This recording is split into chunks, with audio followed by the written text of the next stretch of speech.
is our fearless producer. Gwynn and Chris starts right now on 97.3 The Fan.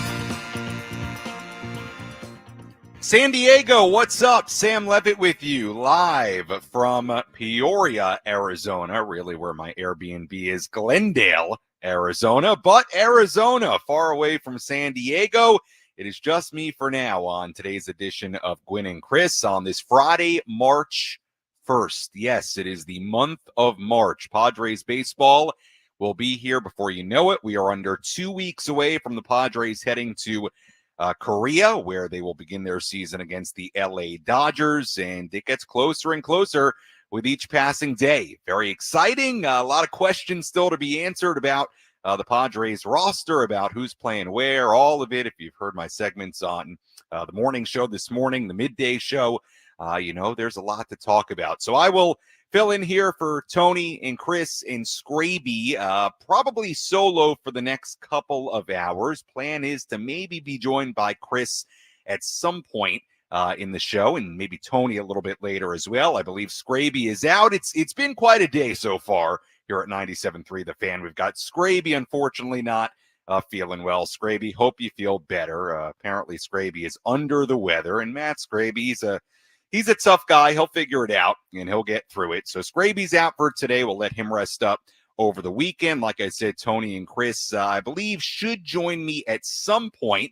But until then, it is me with you for the next couple of hours, and we'll talk a lot of Padres. We'll take your phone calls. We will make this sort of a mini spring training show, if you will. If you've followed the station the last couple of weeks, you know that I've been out and about in Peoria, all over the backfields, getting video, interviews. So we're going to revisit some of the conversations I've had over the last couple of weeks, revisit what Mike Shildt had to say earlier today. We'll kind of get through all kinds of different Padres-related things, play some extended interviews, and it'll be sort of a hodgepodge, if you will, of Padres content for you. So that's what we'll do here in the first couple of hours. May mix in some of your phone calls. We will have Bob Scanlan join us at 3:40, and Bob was at the one of the split squad games today, and I do want to give you an update on what the Padres are up to in those two games going on, both in Peoria against the Angels and in Maryvale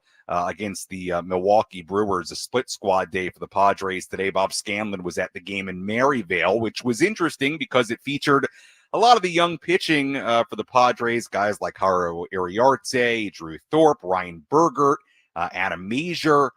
A lot of interesting young arms in Maryvale today. I'll give you a rundown of my day before we get to what the Padres have been doing today. Started early, as it usually does here in Peoria. Went to the clubhouse, chatted with Luis Patino, who is inside the Padres clubhouse this morning. Just arrived, obviously the former top pitching prospect for the organization. It's been sort of a windy road for Patino since he got traded to Tampa Bay in the Blake Snell deal. And he's dealt with injuries, and then he found himself on the Chicago White Sox last season and ultimately got picked up off waivers by the Padres during the offseason, and now has a nice opportunity back home, like he said, back home with the Padres. And it'll take him some time to ramp up, get up to speed on things. He obviously is a couple of weeks behind here, and also competing in a really crowded bullpen. So good to catch up with Luis Patino. I had a good conversation today with Javian Sandridge, who's an interesting left-hander in the Padres organization now. He's got a really good story. May dive into that a little bit later. Mike Shildt spoke, got an update as to why Manny Machado wasn't in the lineup today. Nothing big with Manny, just part of the progression, and they're giving him a day away from regular game action. So nothing, as far as I know, to be concerned about there with Manny as he comes back from the elbow surgery, and Mike Shildt explaining that just part of the progression, extra day of rest, and getting ABs and additional work beyond the games that can be even more valuable than the games themselves. So I heard from Mike Shildt. My dad's in town. How about that? Jeff Levitt in town from New York, spending a couple of days in Arizona. He was on the backfields today, so he got to see all the guys take BP, Fernando Tatis Jr., Xander Bogaerts, Jake Cronenworth, BP, defensive work. So he enjoyed that. He met Jesse and Tony Jesse Agler and Tony Gwynn Jr. So my dad meeting the celebrities in Peoria. Saw him at the ball game. He hung around for a few more innings than I did, and then I left the game against the Angels in Peoria and came back to the Airbnb, which if you are watching on YouTube, you see the Airbnb, the famous Airbnb. It's going well here. And as always, you can watch on YouTube. You can listen via the Odyssey app, and we appreciate it as always if you're listening on 97.3 FM. But that was about my day here in Peoria. And hey, spring training, it's kind of Groundhog Day. Every day is sort of similar, but also very different in that you have different storylines and different things you want to focus on sort of day in, day out during the course of spring training. So again, Bob Scanlan will join me at 3:40, and we will talk Padres. I think we may have a Big Five coming up later and much, much more to get to. But before we hear from Mike Shildt, that'll come up in our next segment, and we'll revisit some of the things that were said earlier today in Peoria. I thought I'd kind of give a rundown of my top 3 observations during spring training, or I really should say the top 3 storylines so far after 2 weeks here in Peoria at Padres spring training. There we go. Adam, by the way, I should mention Adam Klug back in the studio, doing a great job getting me on the air. Adam working hard back there. It's been a busy day. This was admittedly, and I think no secrets here, bit of a last-minute scenario. I was supposed to fill in for a couple of hours today, but Scraby feeling under the weather. So we're kind of what's the term? Flying by the seat of our pants. Is that the term? I think it is. Yeah, that sounds right to me. Okay, so yes, thank you, Adam. Last minute here, so may sound a little like that. We're going to jump around today, but I thought I'd start by giving you my top 3 observations from Padres spring training. You know what? I'll make it top 4 observations and I guess storylines from Padres spring training. All right, number 1. Obviously, we begin with the situation in the outfield, and it is the talk of spring training. Jackson Merrill getting work again today in center field, the 3rd start in a row when he's been playing the field that he's been in center. And I do think that's significant. I think it says something. I don't know that it means that Jackson Merrill is going to be this team's starting center fielder in 3 weeks in Korea or in just under a month at Petco Park on opening day. I don't know that it means that, but I do think it's pretty interesting. I really do. I think we have some put me in coach behind me, all right, as the storylines go. So I'll say this. I don't know that I think it means Jackson Merrill is going to be this team's opening day center fielder, but I do find it fairly interesting that Jackson Merrill continues to get reps in center field. We have to keep in mind, before a few days ago, he had never played a game in center field ever. So he's learning a new position, and the Padres are clearly getting him work out there in center field and obviously in left field earlier in spring training. And that is the major storyline, right? What does this outfield look like? And what direction do the Padres ultimately go in a couple of weeks and by the time they get back to San Diego? And there are a number of different directions this can go. Obviously, there is the youth direction, and it's pretty clear that the Padres are giving Jackson Merrill every opportunity to win a job, to win a starting job, whether it be left or center. I think that's pretty obvious to everyone at this point. And I think Jackson Merrill has impressed a lot of people, no doubt, with his play, what he's shown not just in the games, but on the backfields, and a confidence to him. And the ability so far, fairly seamlessly, to go into the outfield. He's been good in left. He's been good in center. There hasn't been, I haven't seen what he did today, but one play to this point where he's looked uncomfortable. And credit to Jackson Merrill. What he's doing is a really difficult thing to do. It really, really is.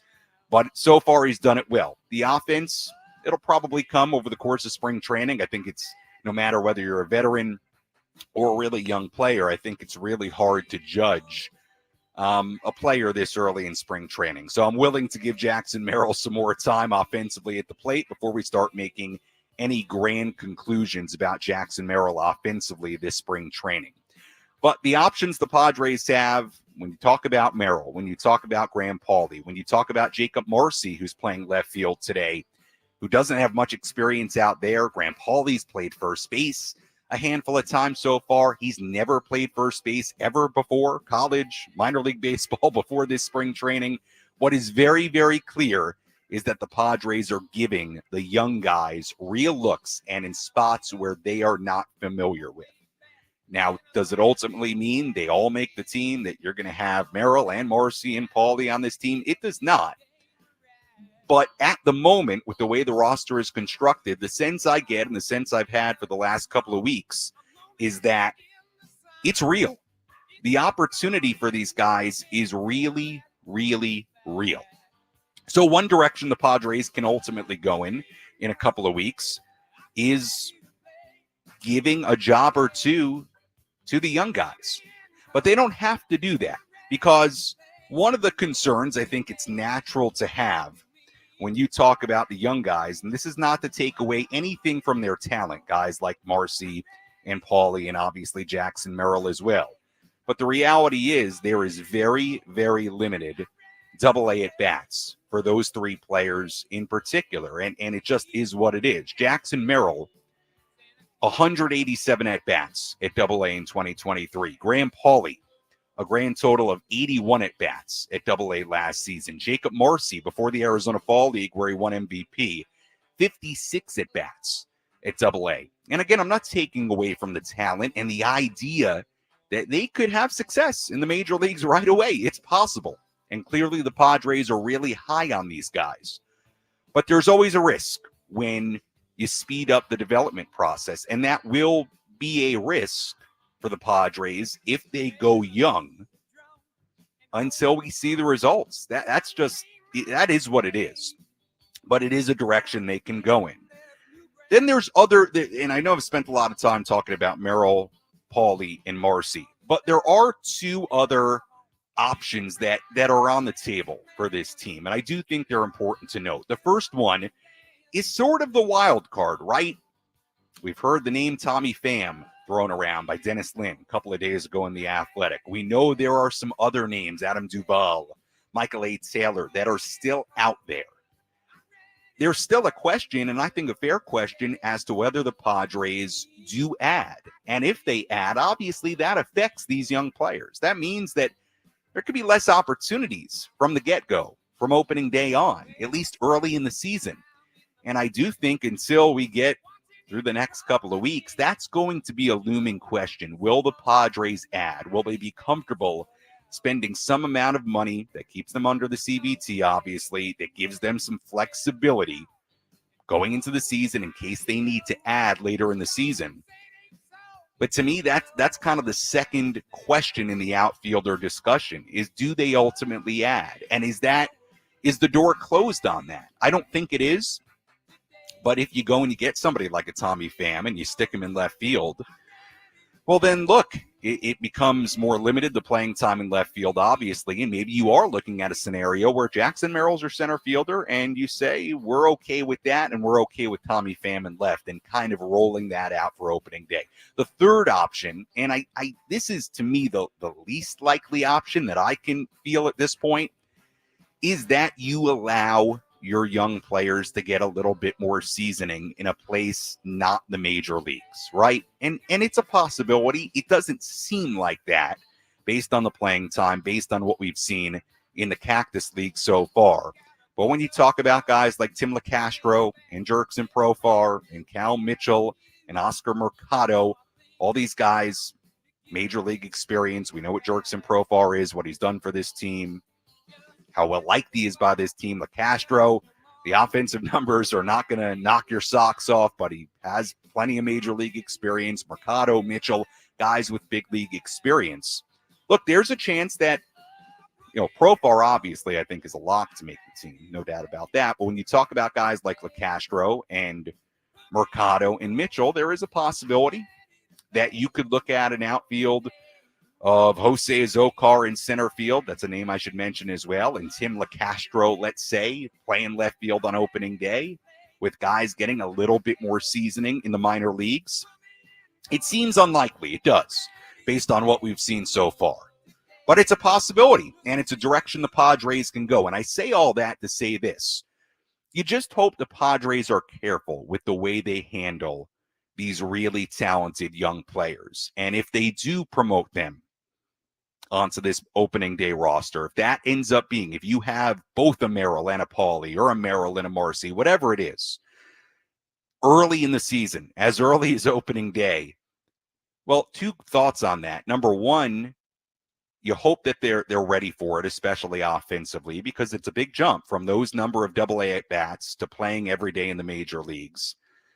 And number two, obviously, then it becomes a question of, okay, well, how do they do and how do you handle things if naturally, as young as they are and as limited experience as they have, if they struggle, let's say, early on in the season. So I do think there has to be a degree of carefulness to how the Padres approach giving these young, really talented prospects opportunities right out of the gate. So that's the way it is right now. And I know I said I'd get to the different headlines. I didn't quite get to them because I got so caught up on the outfield. But those are the three possibilities right now, right?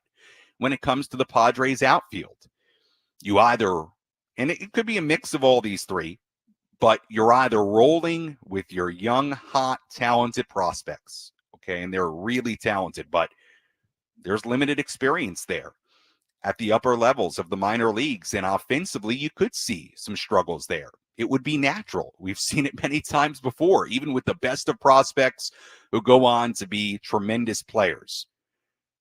There's also the possibility that somebody who's not in this clubhouse is added, and that changes the dynamic of what you have in the outfield and the amount of spots you have. I think that's a definite possibility. And then the third possibility and the third aspect to it, how do guys like Mercado, like Mitchell, like Castro, like Azokar, like Profar factor in to the conversation? Would you ever have a scenario where you may start an Azokar in center field and somebody else, not one of your top prospects in left field, and say, hey, we need to give our young top guys a little bit more time, or we need to ease them in a little bit more? I don't think that's the likeliest scenario. That last option. But it just underscores, I think, the fact that the Padres have to, be confident in what they have in their young players and their ability to hit major league pitching, and also just a little bit careful because you don't want to speed it up too much. Obviously, right now, they have necessities on the major league roster, but you do want to be careful. So that's kind of how I see the outfield situation. It is exciting here in Peoria. It definitely is, because you're watching guys like Jackson Merrill, you're watching guys like Marcy, like Paulie get real opportunity, and there's a lot of talent there, and the Padres are super high in those guys, and they should be. But there's a lot on the table here. And I think, again, the looming question of what transpires over the next couple of weeks, right? Is there an addition? Is somebody like Tommy Pham ultimately on this team via free agency? You never know. Certainly has been floated out there. So that's how we see the outfield situation. We'll continue to discuss all things Padres. I didn't quite get to all of my headlines, but that's sort of the situation in the outfield. And then it's exciting. Look, Jackson Merrill's been super, super, super impressive so far. The confidence, the ease that he's played center and left with, the approach at the plate, all of it. And you certainly hope that he can take the opportunity, by the horns, if you will, and run with it, and really run with it for as young as he is and for as limited experience at the upper levels of the minor leagues as he has. And it seems like the Padres want that as well. We know they want that. And if you're a Padres fan, I think with each passing day, it becomes pretty clear that you should want that too, because I do think him getting that opportunity is becoming more of a reality. And obviously very key for this team that he takes it and runs with it. All right, lot to get to on this last-minute solo Sammy edition of Gwynn and Chris here on 97.3 The Fan. When we come back, we'll dive a little bit deeper into what Mike Shildt said earlier today. We'll kind of get my commentary on what Mike Shildt had to say today. We'll also maybe hear from Luis Patino a little bit later. We'll mix in some of your phone calls. Again, Bob Scanlan will join me at 3:40 to talk about what he saw in the split squad games. Also, I realized throughout my whole opening segment here, I didn't update you on what happened in the or what's going on right now in the Padres games, both against the Angels and the Brewers. So how about this? When we come back, we'll do the update. We'll reset. We'll tell you what happened. I'll give you some thoughts on that. A little bit later in the hour, we'll revisit what Mike Shildt had to say today. And we'll go from there and have a lot of fun on this Friday edition of Gwynn and Chris. You're listening to 97.3 The Fan. Did you miss anything from your favorite fan talk show? The Odyssey app's chaptering feature.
226 on 97.3 The Fan. Sam Levitt with you live from Peoria, Arizona, filling in a little Sammy solo edition of Gwynn and Chris on this Friday. Hope you had a great week, great Friday so far, maybe settling in for a nice weekend. Weather here in Arizona has been terrific all spring training long.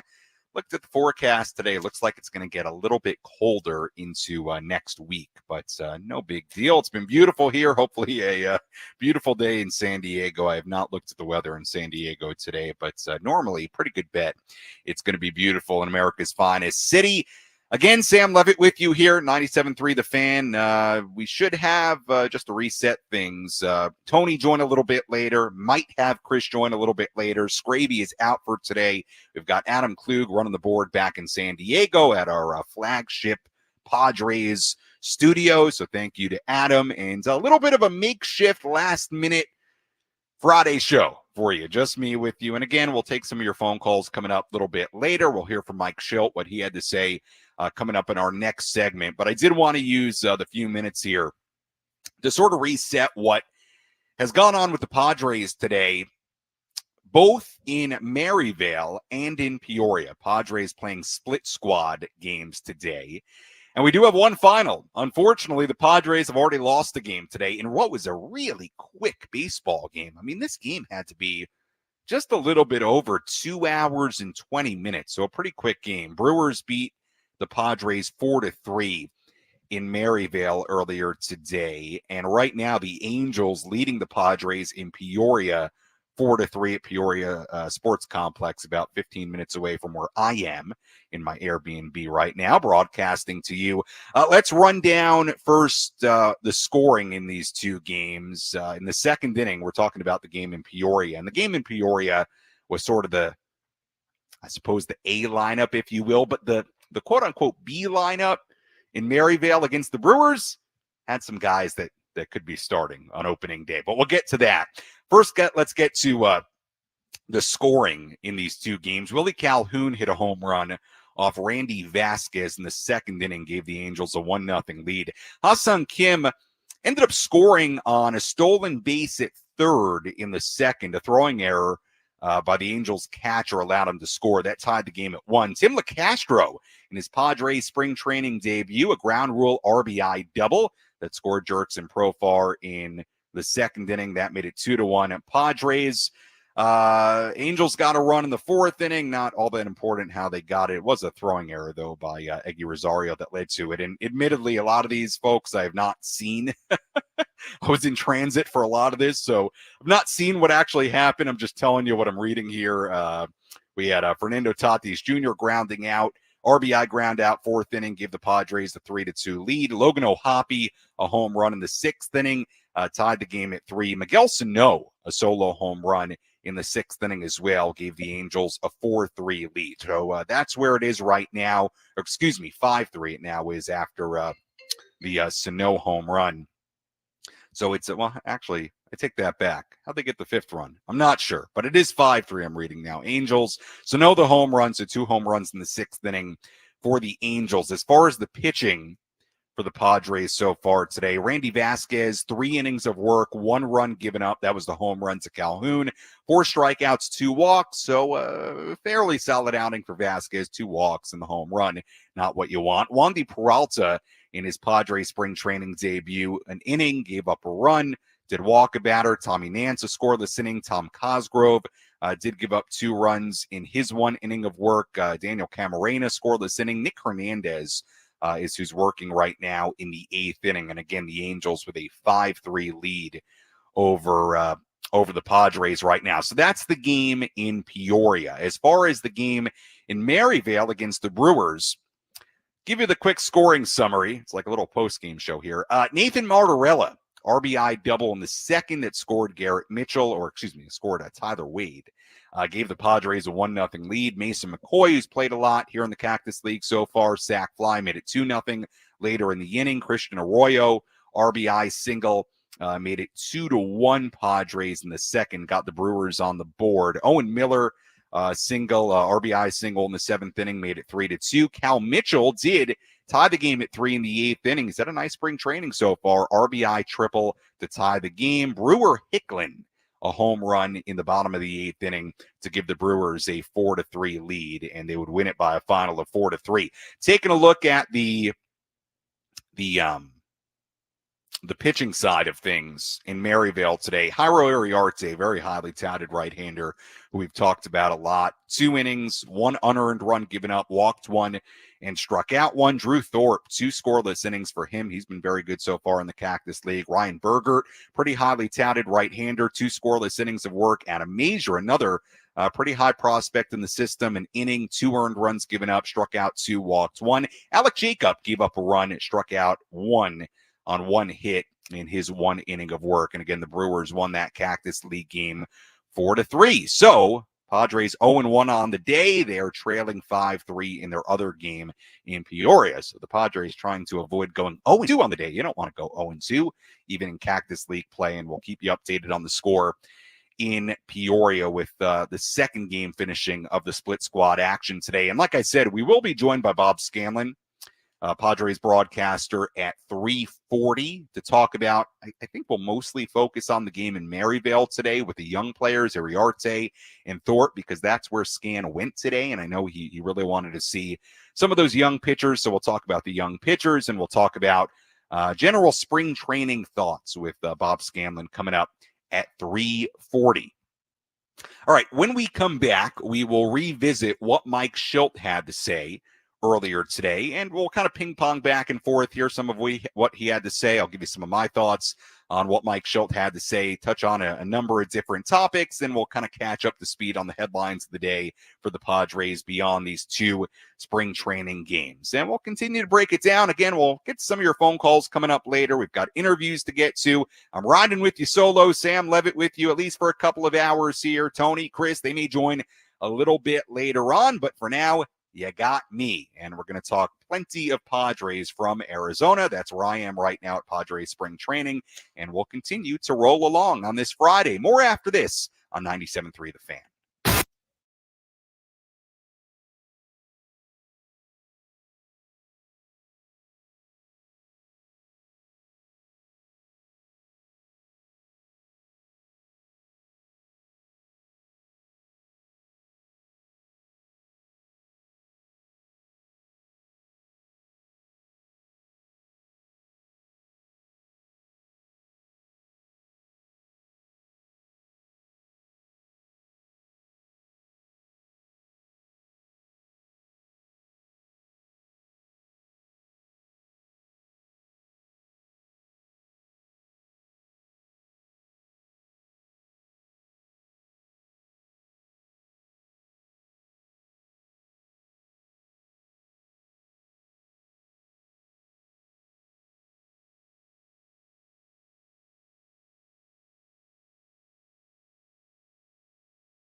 2:39 on 97.3 The Fan on this Friday afternoon. Happy Friday, everybody. Sam Levitt with you from Peoria, Arizona, filling in for Tony Gwynn Jr., Chris Ello, Matt Scraby.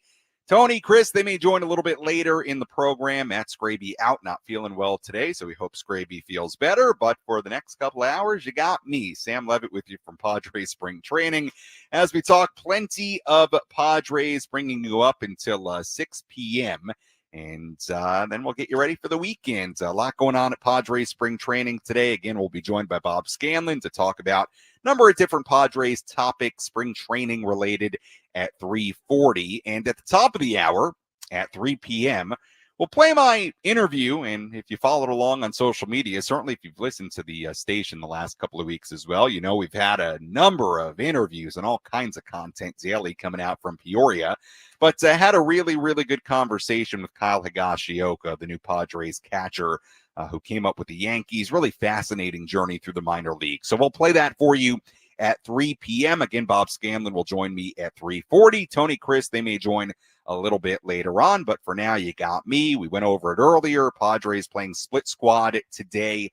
Lost earlier 4-3 against the Brewers in Maryvale, and right now they are trailing 5-3 in Peoria against the Angels. So the Padres trying to avoid going 0-2 on the afternoon here in Arizona. I don't care that it's spring training. You don't want to go 0-2. We'll see if the Padres can mount a rally in the ninth inning against the Angels bullpen. So before we get to Kyle Higashioka, Bob Scanlan, all that good stuff, let's go back and revisit some of what Mike Shildt had to say earlier today and use it as sort of a roadmap to hit a number of different topics here in this segment. Let's begin with, let me pull it up here. Again, it's a last-minute solo performance here with the afternoon today. So let me pull it up here. Let's begin, and Adam Klug back in the studio doing a great job for us today. Adam, let's begin with Jackson Merrill getting his third start today in center field. And I did note earlier that the last 3 times he's been in the field defensively in these spring training games, he has played center field, a place where he never has played before. Before a few days ago, Mike Shildt was asked if he believes Merrill will continue to get opportunities in center. Yeah, I mean, clearly he's out there. You know, it's good to have 2 games a day on a couple fronts. Got a lot of guys out there with opportunities that are competing, and you know, Jackson's clearly in that mix and get a chance to play center field again, and excited to see.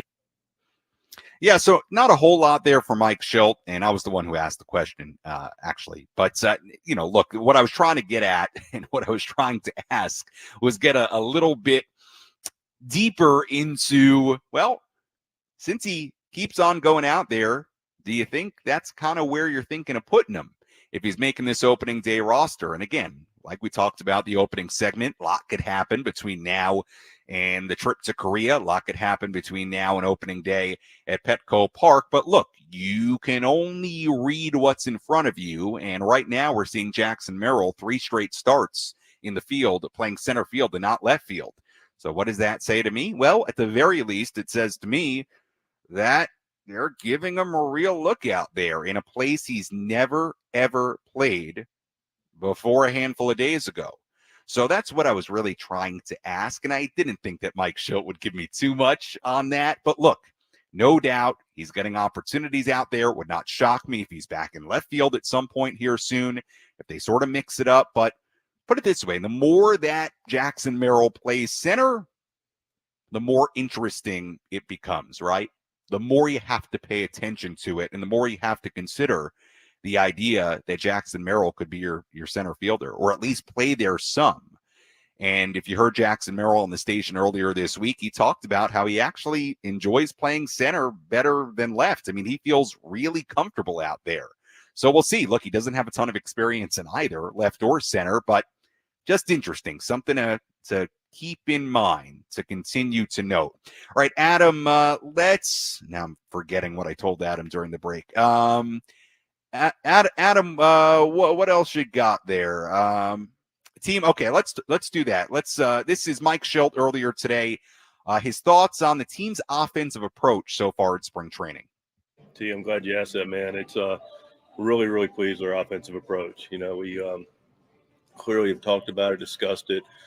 You can talk and discuss it, which it starts there, but you have to actually begin to execute it.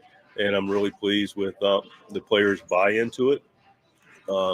Victor and the staff done a good job of in the off season, talking with guys, partnering with the group, getting to make sure we have a clear identity of how we're going to compete offensively. And now the work's been taking place. Now we're seeing the execution take place in the game. We're using a big part of the field. Your dad would be happy about this. So we're pleased about the guys' approaches, and we're seeing the results, and it's paying off. But yeah, the Petco Park hitting, where it's historically been more of a pitcher's park. Doesn't mean we can't score runs. Just got to make sure we're being intentional about our bats and how we're approaching it. And so I'm really pleased with what's taking place. In a perfect world, what is the identity? Perfect world's identity is, we've said this a little bit, but every at bat is a situation. And we talk about lineups. So I don't want to segue into that, but the lineup does turn over, but people hit in different parts of the lineup. And the reality is the game tells you what to do. That was something Toddy spoke about the other day. I think it's fantastic in easy terms, being able to capture it. What does the game allow? What's the game calling for at the moment? And so we work on all the different things that allow us to be able to execute that. And so that's really what Petco Park hitting is. It's really just what hitting is. It's relative to the situation. I'm not going to play to the stadium as much as we are, hitting homers, hitting small ball. It's really, what does the situation allow? Can you stay on the ball? Can you drive the ball through the middle, use the big part of the field? Can you move a guy over like we've done? Can you bunt him over, which we haven't done as much early in spring, but, we'll occasionally. But just use the whole field and make sure you're aware of not only what he's trying to do, but as importantly, what you're trying to do, and then get after it. You heard Mike Shildt talk about there what the game is calling for, and that has been something that we've heard a lot of Padres players talk about this spring. What does the game calling for in following that blueprint? Something to keep in mind as we get rolling here towards opening day. Again, that team approach that we've heard a lot about from Padres players. And look, no doubt it's a reflection on last season and what went down and the perception of what happened last season. But the concept of it being a more team approach, of in spots, just doing what the game calls for. Something we've heard about a lot and we continue to hear from Mike Shildt. Like I said earlier, one of the headlines from today, Luis Patino is back. We knew he was coming back. We did not know when he would arrive, dealt with visa issues, but was in the Padres clubhouse for the first time today. Got a chance to talk to him today. He was in good spirits, as he usually is, even going back to my days in Amarillo when he showed up at Double-A. I think Luis was 19 at that time when he showed up at Double-A in 2019. Always just a wonderful guy and a really, really fun, friendly personality. And the amazing thing about Luis is that he's still only 24 years old. So far has not really panned out like the way you thought it would when he was one of the top pitching prospects in baseball, gets traded to Tampa Bay, ultimately ends up with the White Sox last season. Padres claim him off waivers this past winter. And look, now he has an opportunity, quote unquote, back home, like he said, to kind of get things back on track. And obviously there's a lot of talent there. He's dealt with injuries. We all know that. But you hope maybe a return to the Padres organization can turn him in the right direction as far as getting him back to somebody who could contribute at the major league level at a high level. And we'll see. Now he's a little bit behind, a couple of weeks behind from when pitchers and catchers reported. So we'll see. But good to see Luis back there today. Here was Mike Shildt earlier today. He was asked what the game plan is for Luis Patino over the next handful of days. Ruben's talked to him consistently. It'll be similar to Wandy. We'll just see what it looks like. What engaging young man. Came in the office, enjoyed the conversation with him. He's on his second stint here, and he's got a lot of respect here in the organization. So just see him get out there, let him get his cleats in the dirt a little bit and evaluate it from there. But he came in looking like it's in good shape, and we'll evaluate it. Yeah, so we'll see what exactly the future holds for Luis Patino, beyond the fact that he's a couple of weeks behind. He's also potentially battling in what is, number one, a crowded bullpen, and number two, just a crowded pitching staff, right? When you talk about all the arms that are competing for the final two spots in the rotation and the bullpen, which should be right now on paper, this team's strength. So look, Luis Patino, again, good opportunity for him. Obviously, it's a good story because of how he came up with the Padres, the kind of prospect he was, and you wish him the best. You hope it works out this second go-round with the Padres, and again, just a good guy, like super happy and friendly guy. He's always been that way, even going back to when he was 19, showing up in Amarillo, Texas. Same guy that I saw today, which is pretty cool to see. One thing that was interesting today with the split squad lineups, and I noticed it right away, was that Manny Machado was not in either. And I did think it was important today to ask Mike Shildt about it because we know Manny's recovering from the elbow surgery, still in the progression, in the rehab process, if you will, even though he's playing, but he's still working on throwing and ramping up the throwing and the repetition day in, day out of throwing and hitting. It's still a process. And Manny has talked about that. You know, right now, it sort of looks based on the way he's played at spring training, like there's a pretty good chance he could be a DH in Korea. As far as playing third base, that's a little bit more unclear. But again, Manny was not in the lineup today, either lineup, after not playing yesterday. So it was worth me asking why Manny Machado wasn't in either of the split squad lineups after it looked like he would probably play today. Here's what Mike Shildt had to say. It's an extra day. I mean, it's part of his progression. Today was a little bit of a coin flip day, and it's just a day where he and we felt like it's just a matter of getting more work in. You talk about the games. That's great. They're important. Don't get me wrong. But him being able to get his bats and recover and get his swings in the cage and be able to do that with more volume right now has more importance than the 2 or 3 bats he may get in a game. So that was Mike Shildt on Manny Machado. It does not sound like anything concerning with Manny, but sounds like just an extra day of rest. And you hope that's the case. Look, I think Manny has been pretty clear to this point that it is a progression. Had trouble getting the word out for a second. A progression.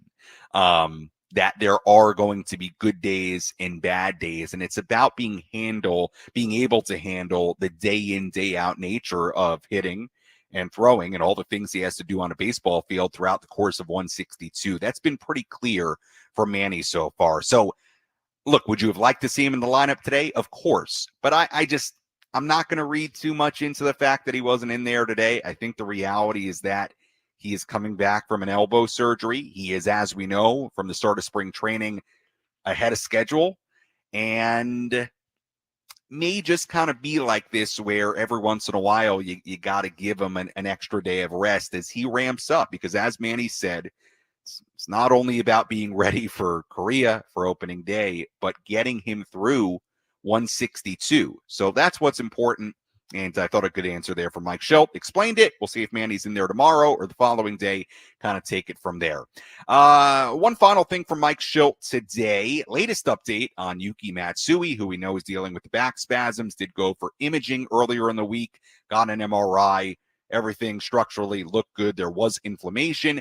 He did have a ball back in his hand today. I can tell you he was throwing. I did not see him pitch, but he did play catch today. Here was Mike Shildt, the update earlier today on Yuki Matsui. We expect to get a ball in his hand today, or hopeful to do that, but he's moving. Everything's been more positive than the day before. He's moving around. We want to be judicious in how we, expedite the process. But the good news is he's moving and more free now. So it's encouraging. So he's getting closer. All right, so that was the update on Yuki Matsui. And again, much like I was saying with Manny Machado, it doesn't sound like anything concerning. A little bit of a different situation because we sort of know what the injury is for Yuki Matsui. But at this point, it doesn't sound like anything to be overly worried about. I do think it's a fair question. Is he set back at all as far as being available, ready for the 2 games in Korea? How does it affect him? I'm not totally sure, to be honest with you, at this point. But right now, you hope he starts throwing a bullpen soon, getting back into games, and sort of takes it from there. And again, the MRI didn't show any structural damage and just back spasms right now and inflammation for Yuki Matsui. But so far for Yuki, he's been really, really effective in the live BPs, in the Cactus League games. He's impressed a lot of people. And I will say this, it was a question that I asked Mike Shildt earlier today that we didn't play. And it was about the idea that the Padres could, on their opening day roster, have three really good lefties out of their bullpen. And again, it goes back to the idea that this bullpen could be a real strength for this ball club from the outset. Yuki Matsui, Tom Cosgrove, Wandy Peralta. You've got a potential. If Cosgrove is the guy we saw in his rookie year, Yuki Matsui is the guy we've seen so far stuff-wise and effectiveness-wise, and Wandy Peralta is the guy that he's been for his career. To have three above-average, high-leverage, capable options, lefty options, out of that bullpen. And why is that important? Well, it means that you just have options in situations where you need a lefty, and it means you can be a little bit more judicious. Mike Shildt can be a little bit more judicious with how you use a lefty. If you need a spot in the sixth inning where you need a lefty on lefty, right? Let's say it's Freddie Freeman and Shohei Ohtani coming up in the sixth inning. Well, if you want to go lefty-lefty, you can deploy Yuki Matsui for the sixth inning and still know that you've got Tom Cosgrove for later in the game. That's why it's important, and that's why having three really effective lefties in the bullpen could be a really good thing. We'll see. Hopefully Yuki Matsui gets back on a mound soon. All right, when we come back on this Friday edition of Gwynn and Chris, we're going to play my conversation with Kyle Higashioka, new Padres catcher. Really good conversation. Had it earlier this week. You're going to want to hear it. Sam Levitt with you live from Padres spring training in Peoria, Arizona. Hour 2 of Gwynn and Chris coming up when we come back. You're listening to San Diego's #1 sports station, 97.3 The Fan.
right now on 97.3 The Fan.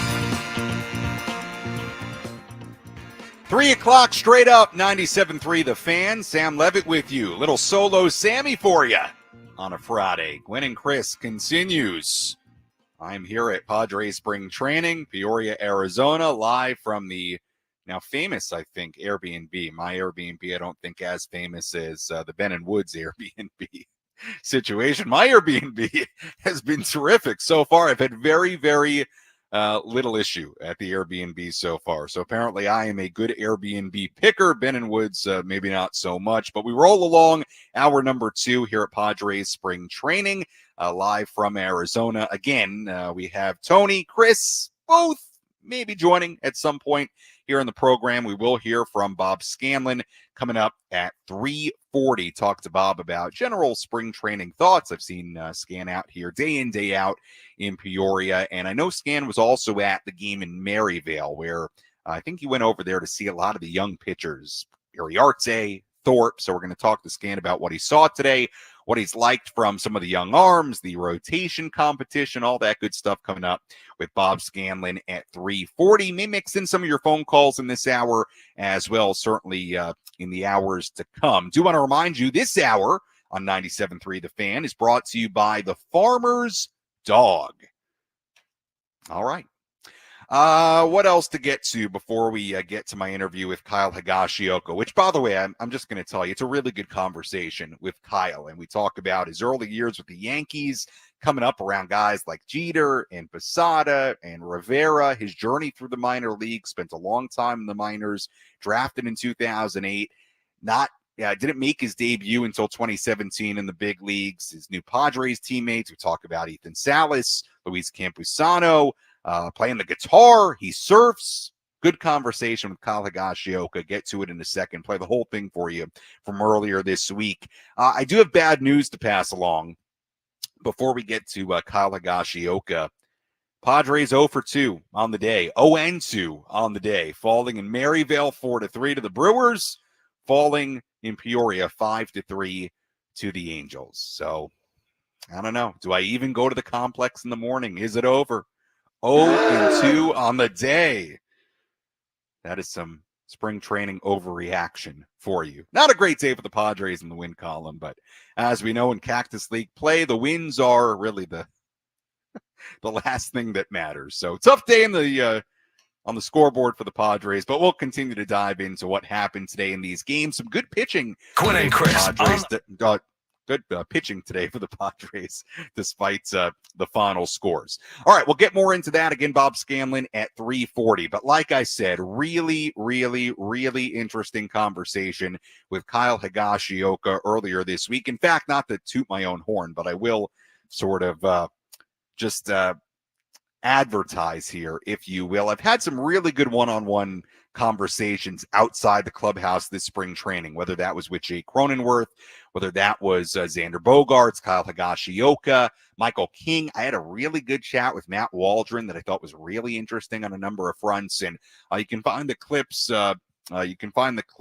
throughout Twitter, Instagram. You can find the full interviews on YouTube. They've been really, really interesting. And I will say I really enjoyed this conversation in particular with Kyle Higashioka. Very interesting story. Has a lot of interests, really interesting players he came up with. So for the next 10 minutes or so, enjoy getting to know new Padres catcher, part of the Juan Soto deal, Kyle Higashioka. Sam Levitt here at the Padres Spring Training Complex in Peoria, Arizona. And right now I'm joined by Padres catcher Kyle Higashioka. Kyle, let's start with a date. Let's throw it back a little bit. April 10th, 2017. Does that date ring a bell? Yeah, my debut. Major League debut. That's right, Major League debut. Let's go back to that day. What were your emotions that day? You get called up, you make your Major League debut with the New York Yankees. Yeah, I mean, just super nervous. Luckily, I was only catching the ninth inning, and we were up by 5, so it wasn't a huge pressure situation. But definitely the moment was pretty overwhelming. Kyle, you have a really fascinating story. I read once you likened your baseball journey to Bull Durham, a long journey through the minor leagues, or at least I read that somewhere. when you think about that journey through the minor leagues, what comes to mind now that you've really established yourself as a major leaguer? I mean, every experience I went through kind of has an impact on your development. So as a catcher, experience is pretty. It can be pretty critical. So I'm just thankful for all the experiences I have had, and that they've hopefully affected me in a positive way. And I'm here now. So yeah, you were drafted in 2008 when you first got to the Yankees organization. I mean, you guys had guys like Jeter, like Posada there. What was it like coming up through the Yankee system, the early days, and being around guys like that? Yeah, actually, the early days were kind of tough because you'd walk into the major league clubhouse in spring training and you'd see all these superstars, and you just kind of ask yourself, like, how am I ever gonna get to the big leagues? Like, they don't call guys up. They could just trade for all these superstars, and but actually, luckily, when I did start playing better in the minor leagues, they were bringing guys up, and so I got a great opportunity, and then it really paid off. You talk about those days in the minor leagues, and like we said, it was a long journey for you to get to New York. What sort of kept you going as you're going day in, day out in the minors? I'm somebody who broadcasts in the minors, so I have a little taste of it, riding on the bus, going town to town each and every day. What kind of kept you going, keeping that quote unquote dream alive? I mean, I'd say you're there to do your job. So I mean, at the end of the day, the light at the end of the tunnel is worth it for the grind that you have to go through in the minor leagues. But yeah, I mean, you're there and you're playing for your teammates too. I mean, they can't have good seasons unless you do your job. So that's kind of what it's about. 16 years in the Yankees organization. You're part of the trade that came to San Diego this past offseason. What has the process been like getting to know a brand new organization after spending so long in New York? It's been really good. I think the transition's been pretty seamless, and the guys are great, staff's great, front office has been great to me so far, and so I'm really looking forward to the season. You're a real veteran presence on this team. What do you view as your role on this team in particular in 2024? I mean, whenever I'm out there, I think, I'll do what I do, but, away from the field or just in the dugout, I think it'll be valuable for some of the younger guys to possibly, bounce some ideas off me, and I'll try to help with whatever advice I can give, especially, Campy and Sully and even Salas. They've been, asking me a lot of questions, and I'm trying to give them as good of advice as possible. So I'm just hoping to help in that aspect as well. Let's talk about two of the guys you mentioned, Luis Campusano. Speaking of younger players, it'll be you and him, that tandem behind the plate this season. What have you noticed about Luis Campusano so far? Incredibly hard worker. I mean, he's in the gym every morning and just grinding every single day. So and he cares, and that's what you want as a catcher. You want a guy that cares about the team and winning and the pitching staff, and so I mean, he's got all the right makeup and all the right tools to be a really good catcher. Let's go to somebody even younger. Ethan Salas, 17 years old. From my perspective, you watch him in the clubhouse, on the field. He seems like he belongs right where he is here at spring training. What have your early impressions been of Ethan Salas? Really good, really good. I would have never guessed he was 17 based on his maturity level. I mean, when I was 17, I definitely wasn't that mature. So, yeah, I think he's got a pretty special skill set, and so down the road he's going to be pretty darn good player. A couple of non-baseball things for you. I know you play the guitar, and it's kind of famously almost at this point play the guitar. So take me through the process of learning how to play guitar, and what are your skills like right now?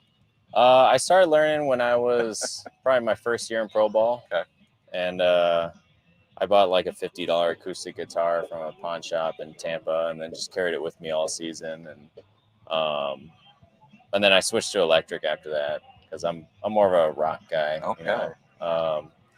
but then I learned myself for a few years, and then I took some lessons from this guy named Dave Nassie. He's the lead guitarist for Kip Moore right now. Okay. So, but he was in Huntington Beach, local. So took lessons from him for a couple of years, and that really kind of helped take me to the next level, which still isn't good, but it's like it's kind of where I wanted to be. So yeah. But it's good enough where you have played for guys in the clubhouse before, so you must be pretty good. I mean, if I play something, usually it's recognizable. Okay. Hell's Bells. That's one of your songs, right? Yeah, yeah. Somebody here, a closer, Hall of Famer Trevor Yeah. Hoffman. That was his song. You haven't played it for him yet, have you? No. Okay. No. Yeah, I'm gonna have to practice it before that happens. Okay. I don't want to disrespect it. Oh, that's fair. On the to-do list. Another non-baseball thing. I read that you do surf, or at least you surfed growing up. What is your surfing experience like? Because San Diego, California, pretty good place to surf. Yeah. I actually started surfing after I started playing pro ball as well. So that was fun. I mean, me and my buddies, I had a couple other buddies in pro ball at the time that we were training with, and we used to surf like pretty much every single day. There was a rideable wave. Wow. So it was actually really good cardio, and good for the shoulders. But I mean, again, I'm not good at surfing. It's just it was really fun. Okay, so he's humble when it comes to surfing and the guitar. Don't be humble about baseball. I mean, this is a pretty exclusive club, Major League Baseball players. It is interesting, though, as you're talking to me about surfing and guitar playing, these are things you picked up after you started playing pro ball. So what got you interested in maybe picking up hobbies that weren't baseball? I think they were just stuff that I was interested in going through school, like as a kid, but never had time to do it because school and baseball is a big undertaking. Parents made sure I got good grades, so I was always kind of grinding, burning both ends of the candle every night, Right. With homework and baseball. And so never really had time for hobbies. So once I got into pro ball, it was like I only have to focus on baseball now. There you so got plenty of time for new hobbies. Let's finish up with something baseball related, because as a veteran catcher, I can't even imagine how many guys you've caught a baseball from the mound. Who, and maybe let's go outside of Musgrove, a Darvish, a King, who out of guys you've caught this spring has really impressed you? Maybe names that Padres fans wouldn't even be as familiar with. There's a young kid, Iriarte, Yeah. I was really impressed with. And, I think everybody's been really impressed with Brito and Vasquez as well. I mean, I have a history with them, but Right. Last time I caught Waldron in the game, he was really good. Okay. And so, I mean, yeah, there's a lot of good arms here, and I'm pretty confident going into this season. You mentioned Waldron. How much experience do you have catching the knuckleball? Not much, but luckily last game I didn't miss any, so Okay. it was All good. right. Yeah. All right. Well, Kyle, great having you here. It's been a lot of fun meeting you and Michael King and Randy and Johnny and all these former Yankees. A lot of former Yankees now here in San Diego. Best of luck with everything this season, and I'm sure I'll talk to you as the season goes along. All right. Thanks, Sam. It was Kyle Higashioka, new Padres catcher. Big thank you to Kyle again for taking some time with me earlier this week. Really, really good stuff. We've had a number of really good one-on-one interviews. Michael King, Kyle Higashioka, Xander Bogaerts, Jake Cronenworth, Matt Waldron.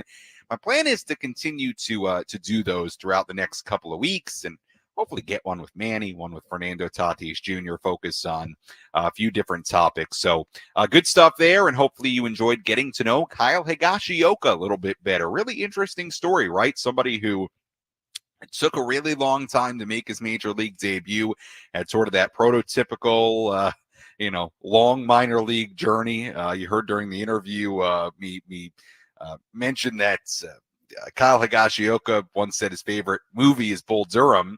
and kind of likened his life to Bull Durham in the minor leagues. So long road to get here. Very nice career with the Yankees. And now a San Diego Padre, and somebody who should play quite a bit. Somebody, obviously, who will be that tandem with Kyle Higashioka, Luis Campusano, and hopefully a good influence on Campusano, Ethan Salas, all the younger catchers on this roster that are in all likelihood going to play a really big role for the Padres for years to come. All right, coming up as we roll along here on Gwynn and Chris on this Friday, a little Sandy solo edition, at least for the first half here, and we'll see Tony and Chris may join a little bit later on. When we come back, we'll hit a couple of stories from around Major League Baseball. We'll get to those quickly. At 3:40, Bob Scanlan will join. He'll talk about what he saw today at the game in Maryvale, some of the young pitchers that threw for the Padres today, his general thoughts about spring training. The Padres now under 2 weeks from leaving for Korea, so we'll talk with Bob Scanlan. And then at the very top of the hour at 4 p.m., we'll see what we do. Maybe play some more interviews. Who knows? Maybe we'll take some of your phone calls, so we'll figure it out on the fly here as we go along this Friday program of Gwynn and Chris. We'll be back after this, but first, let's get some traffic. From the 97.3 The Fan Traffic Center, here's Kelly Danick. Good afternoon. Just a couple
6:22 on the Fan. Sam Levitt with you here from Peoria, Arizona, filling in for Gwynn and Chris. Little solo Sammy for you on a Friday afternoon. All right, where's my echo coming from? Right there. Have my laptop volume on. We don't need the YouTube coming through the laptop. Anyway, Sam Levitt with you here from Peoria, Arizona. Padres spring training. Little fill in on Gwynn and Chris today.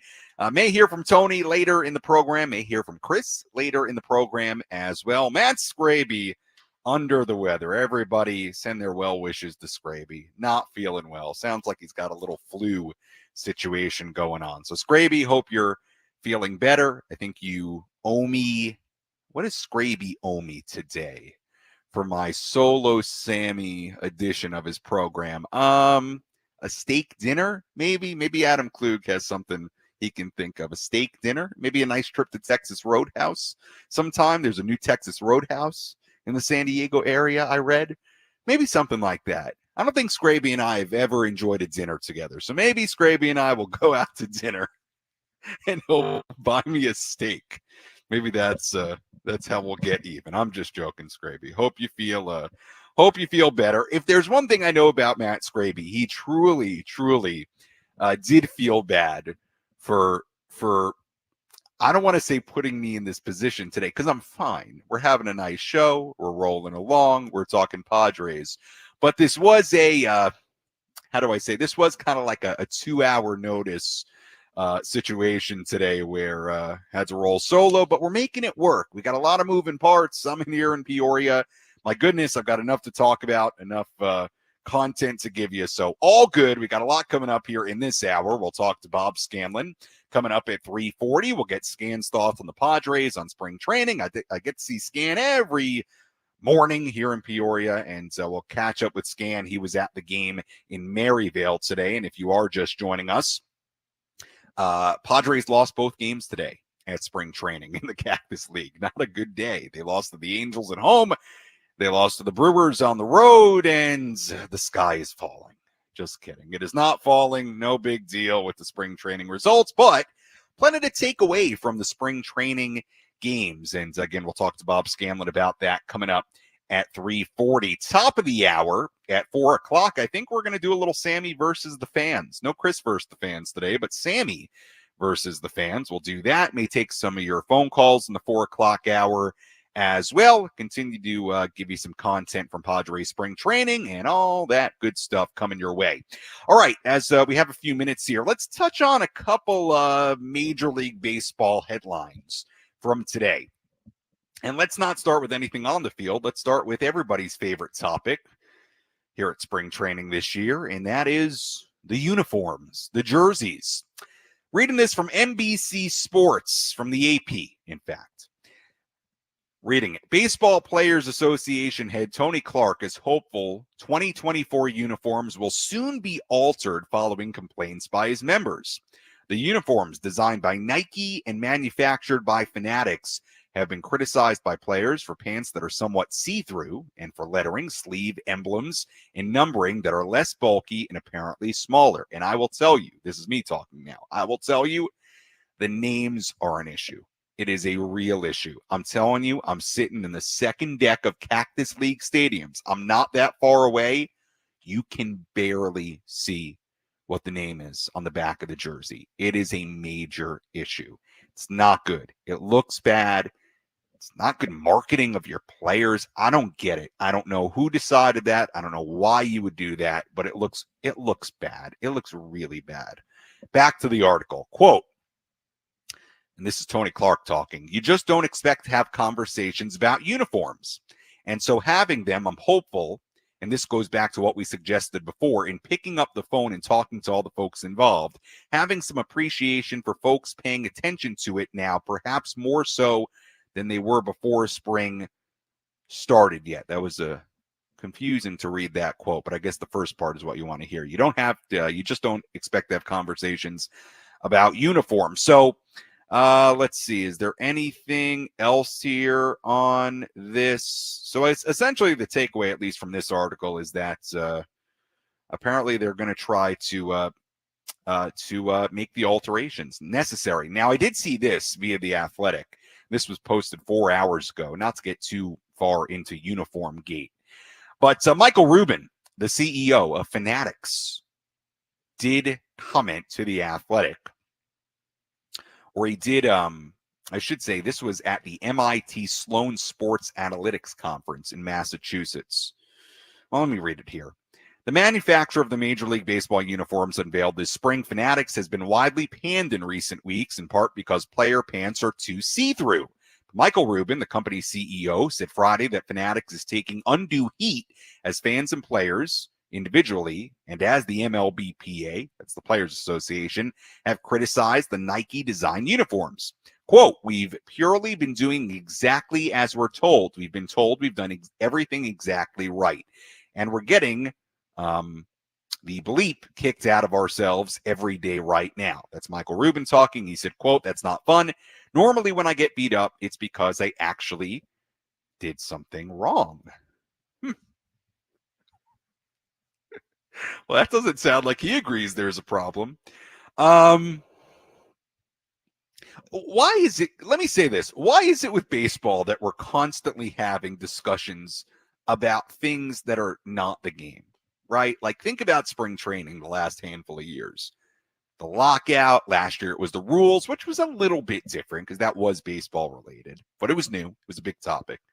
And this year, it's two main topics outside of the game. It's uniforms and it's free agents. All these guys that haven't signed yet.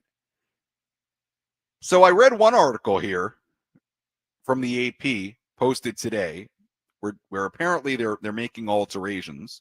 They're hoping, the MLBPA is that they're making alterations. And we read that quote from Michael Rubin. You know what I would love?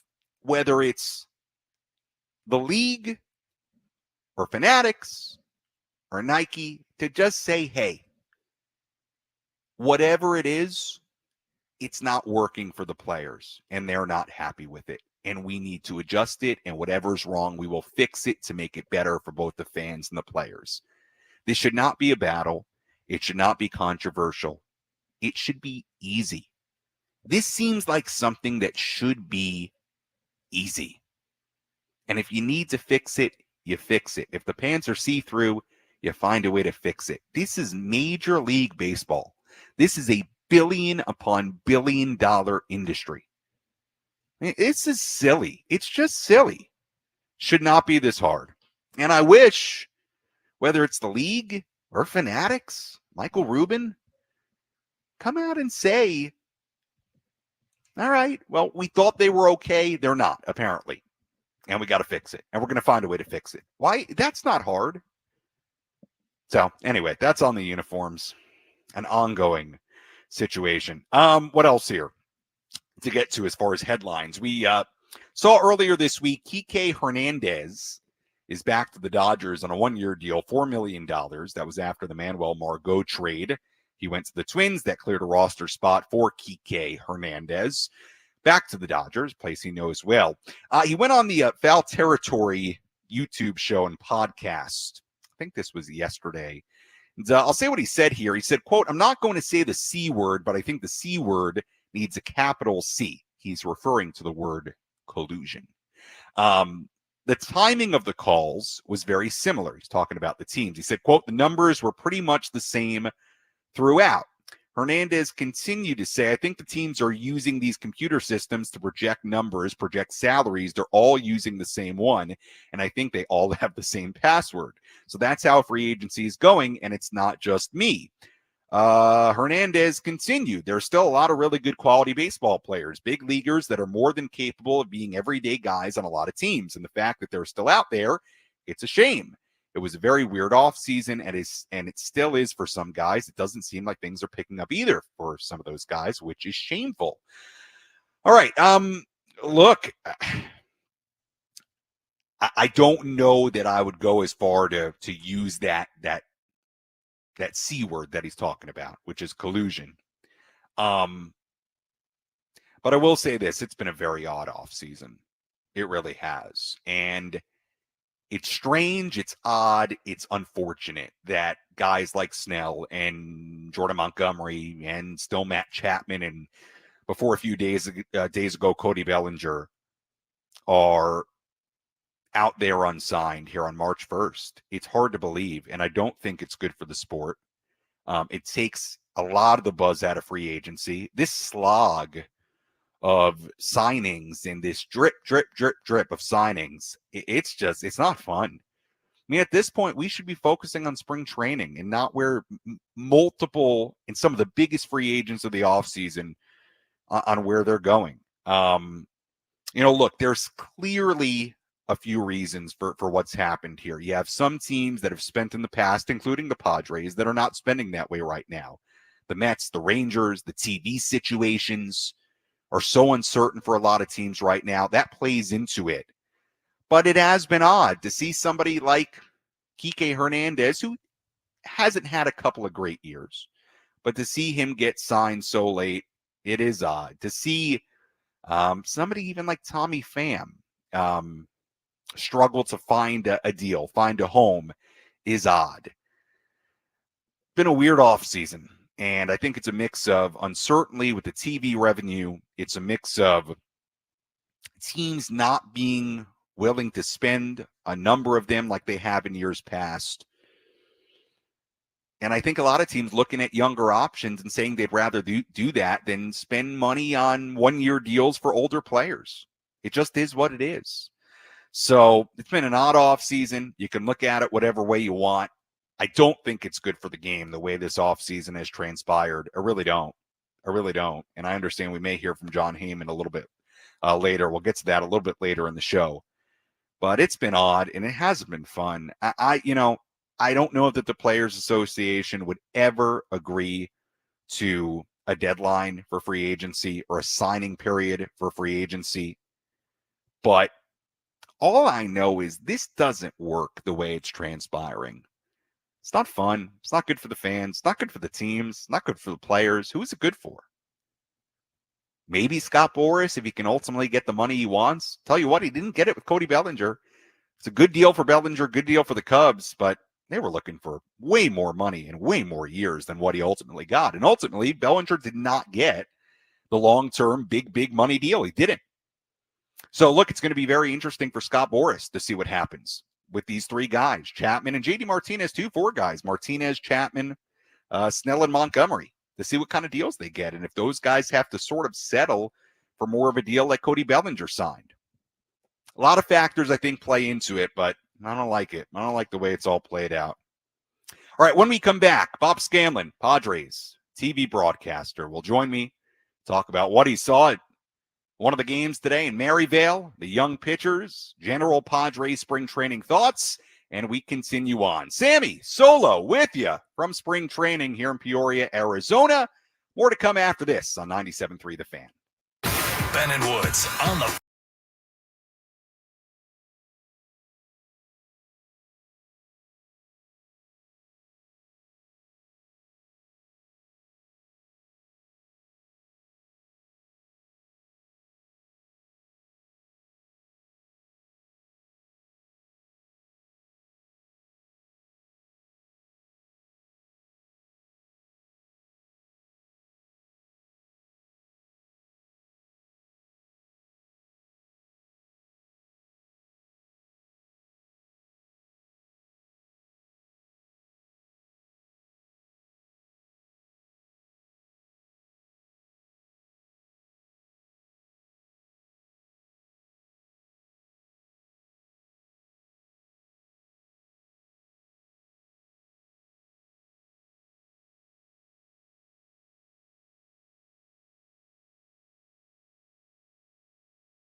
97.3 The Fan.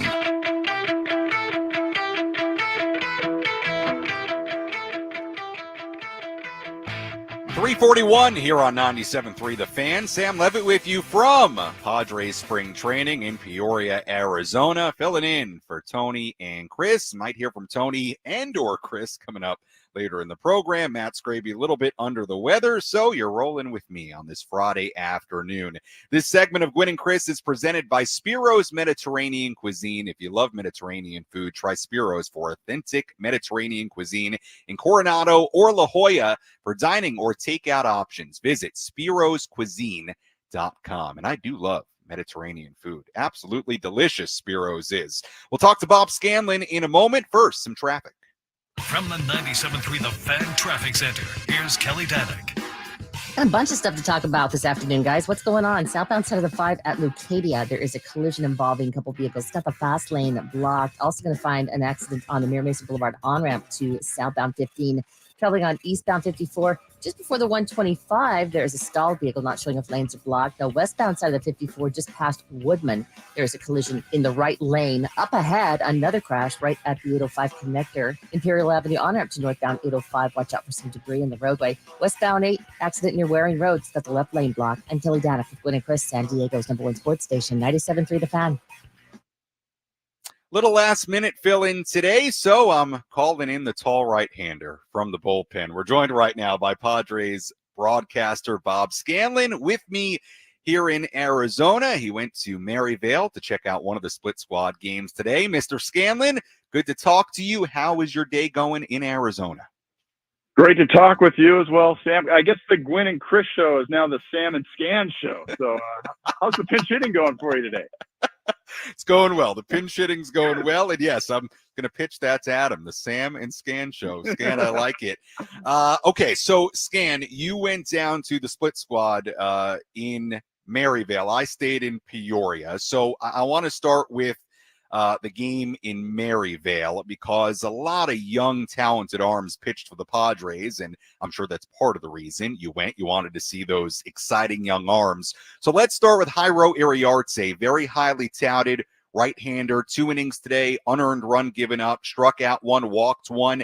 Has been good in the Cactus League for the most part. I've watched some live BPs with you on the backfields, Iriarte. The stuff looks really sharp. What have your impressions been of this very talented, hard-throwing right-hander, Jairo Iriarte?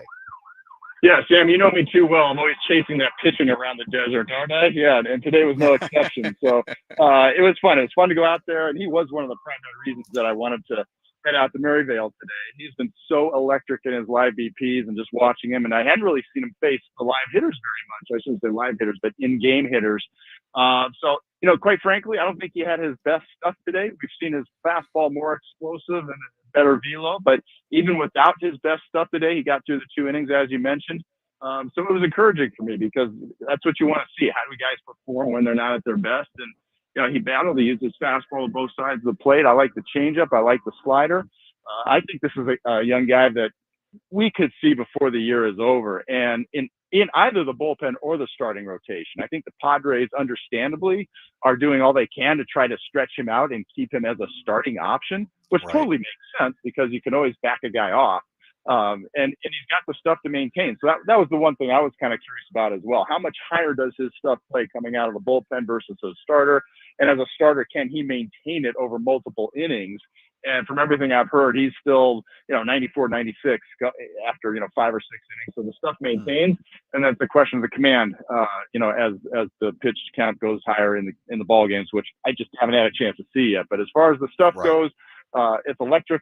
And it's fun to watch, and it was nice to see him put up a couple of solid innings today, even without the best fastball. Let's run down the box score here a little bit. Drew Thorpe followed Jairo Iriarte, 2 scoreless innings. He struck out 4, allowed 1 hit, no walks. I read a tweet you sent out, Scan. You said Thorpe with a scoreless frame and 2 punch-outs on his Bugs Bunny changeup. That pitch is sick. So, Bob, tell me more about the changeup. Well, we knew when the trade was made for Juan Soto that Thorpe was a key part of it, and we knew the changeup was really good. What has stood out to you now watching that changeup for a couple of weeks in person?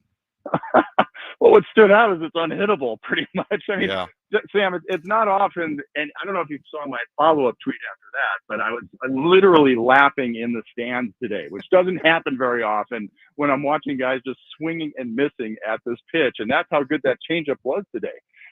He had all 4 strikeouts came on the changeup. It were situations where the batter saw multiple changeups, sometimes back-to-back changeups.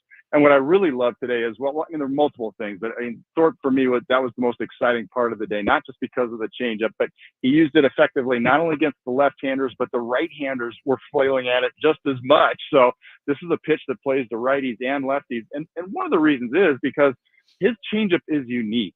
And if you just look at it from an analytic standpoint, there would probably be some people that say, well, this isn't really that good a pitch. It doesn't have a lot of vertical drop on it, which is what you normally like to see out of changeups, right? We see guys swinging over the top of it, so to speak. But his it looks so much like his fastball coming in, even though it doesn't have a whole lot of drop. That's one of the things that actually seems to still be fooling hitters is even if they pick up the speed, they think it's going to drop, and then it just hangs on and it'll catch the bottom part of the strike zone. So it is identical coming out of his hand, rotation-wise, arm speed-wise, tunneling-wise. And guys, despite the fact that it doesn't have a whole lot of vertical action on the end of it, still just swing and miss at it. They just flail at it to the point where he can throw it multiple times in a row and guys still don't adjust. They just don't pick it up. So that alone, that's what had me laughing in the stand today. But the other part of it was he's not a one-trick pony. It's not as though, okay, well, you can just sit on that changeup and guys are going to catch up to it. No, he's got 92, 93 on the fastball, which obviously plays higher coming off the changeup. But even more importantly, that was really impressive today was his command. He was starting guys off with the curveball. I mean, maybe his second or third best pitch, right? But just dropping it in for a strike. Then he's putting fastballs on both sides of the plate. He also showed a nice cutter today, which he's able to put on the hands of the left-handers. It all set the stage for that changer to be even more effective and vice versa. So it was just a really fun day of watching this young man work out there. And it's the kind of stuff also, Sam, where you look at it and you say, okay, well, some guys have stuff that plays at a lower level, but at the higher levels, guys are going to catch up. They're not going to be fooled. Look, if you're locating like that, changeups play at every level. If you got a good changeup, it can ride you all the way to the big leagues. And this kid was really impressive today. Excellent breakdown, Scan, and good to hear because we knew about Drew Thorpe coming into spring training. The numbers last year in his first pro season in the Yankee system were awesome, and he's showing the stuff now at spring training. Again, we're joined by Bob Scanlan, Padres TV broadcaster right now, on today's edition of Gwynn Chris here on 97.3 The Fan. Scan, let's stay with that game in Maryvale today. Focus on a couple of players. Let's begin with Jackson Merrill. Had a base hit today. He was back in center field for a third consecutive start in the field, playing center field, a place that he's never played before as of a handful of days ago. Let's just go big picture on Merrill so far these first couple of weeks. What are you seeing at the plate? What are you seeing in the outfield? How do you frame what Jackson Merrill is doing in the context of this opportunity he's being given? Well, you pointed it out. It is interesting how we see him in center field 3 days in a row, right? I mean, that's Right. not by accident. And we'd heard talk of him possibly getting a chance to play some center field. He worked out there during the offseason a little bit, and certainly in spring training, most of his early reps were in center, even though the early games were in left. And when I say left field, this is the toughest left field in, I think, all of professional baseball to play at Peoria Sports Complex on a day game. I've seen more veteran outfielders lose balls in the sky out there. It's one of the worst. So for him to handle it so far the way he did, I was like, hey, kudos to you, man. Jackson, you're killing it out there just by not losing a ball in the sun. So he's handled himself really well. Now he's been in center field the last 3 days, and you're wondering, okay, well, how are the routes out there? And they've been pristine. He's getting great first jumps. He's taking good routes. Today he had a ball that he had to run down at the base of the wall, did a great job with it. It wasn't the flip-flopping back and forth, right, of a guy unsure of himself.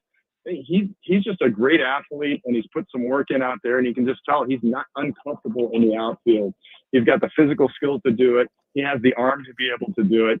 And to your point, not only was it a third day in a row of being in center field, which means, okay, they're taking a serious look to see how this plays, but also Jacob Marcy, who really is a center fielder, and the guy that I think coming into spring training, if you had asked the front office, well, between Merrill and Marcy, which one would you probably see in center field more likely? It would have been Jacob Marcy. he was in left field today. So that was an interesting experiment as well to see how those two interacted. Now, there was one ball that went to the gap, and they sort of miscommunication, and on the ground, it got by him for extra bases.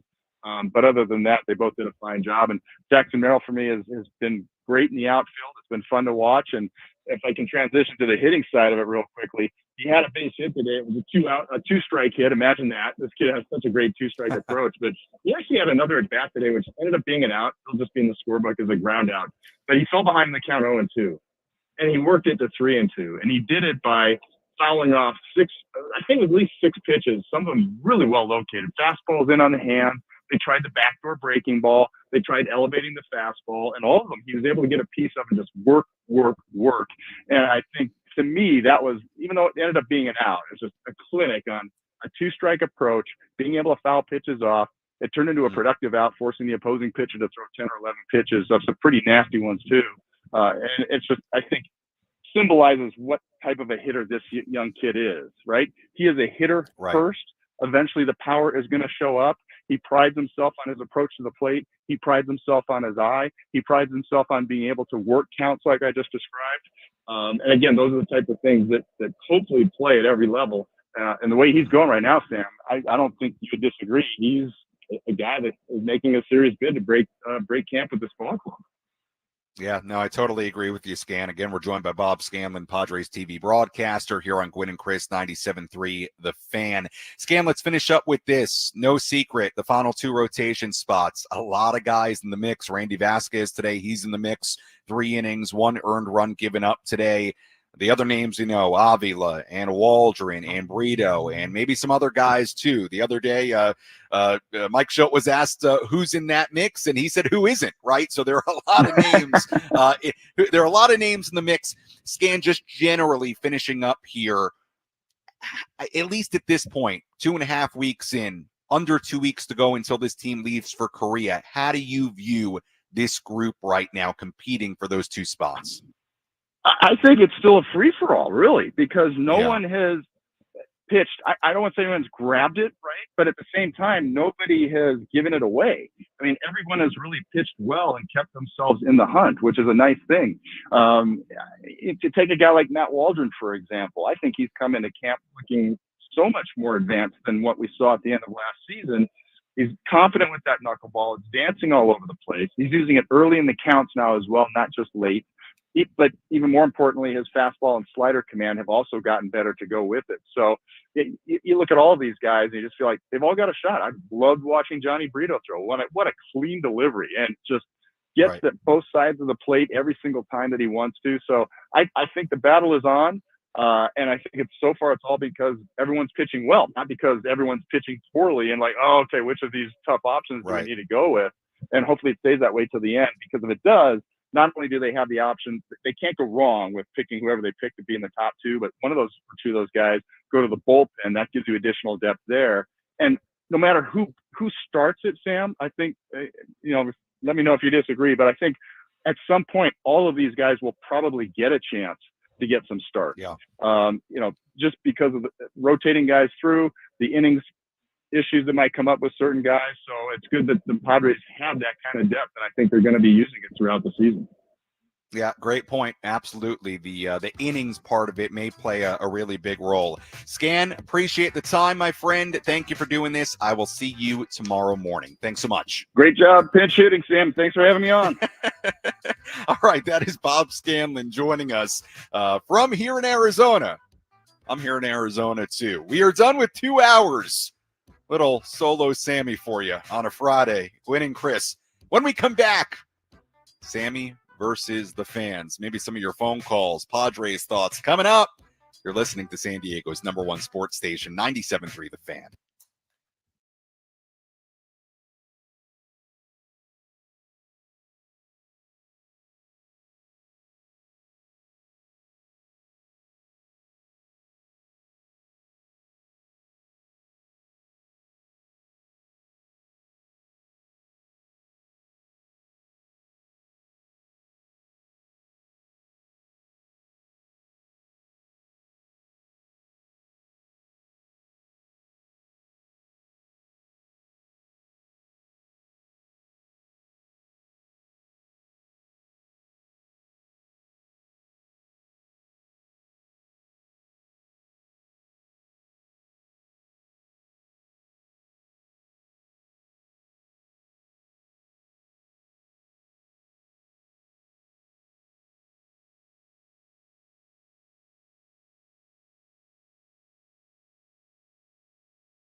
Let's produce it.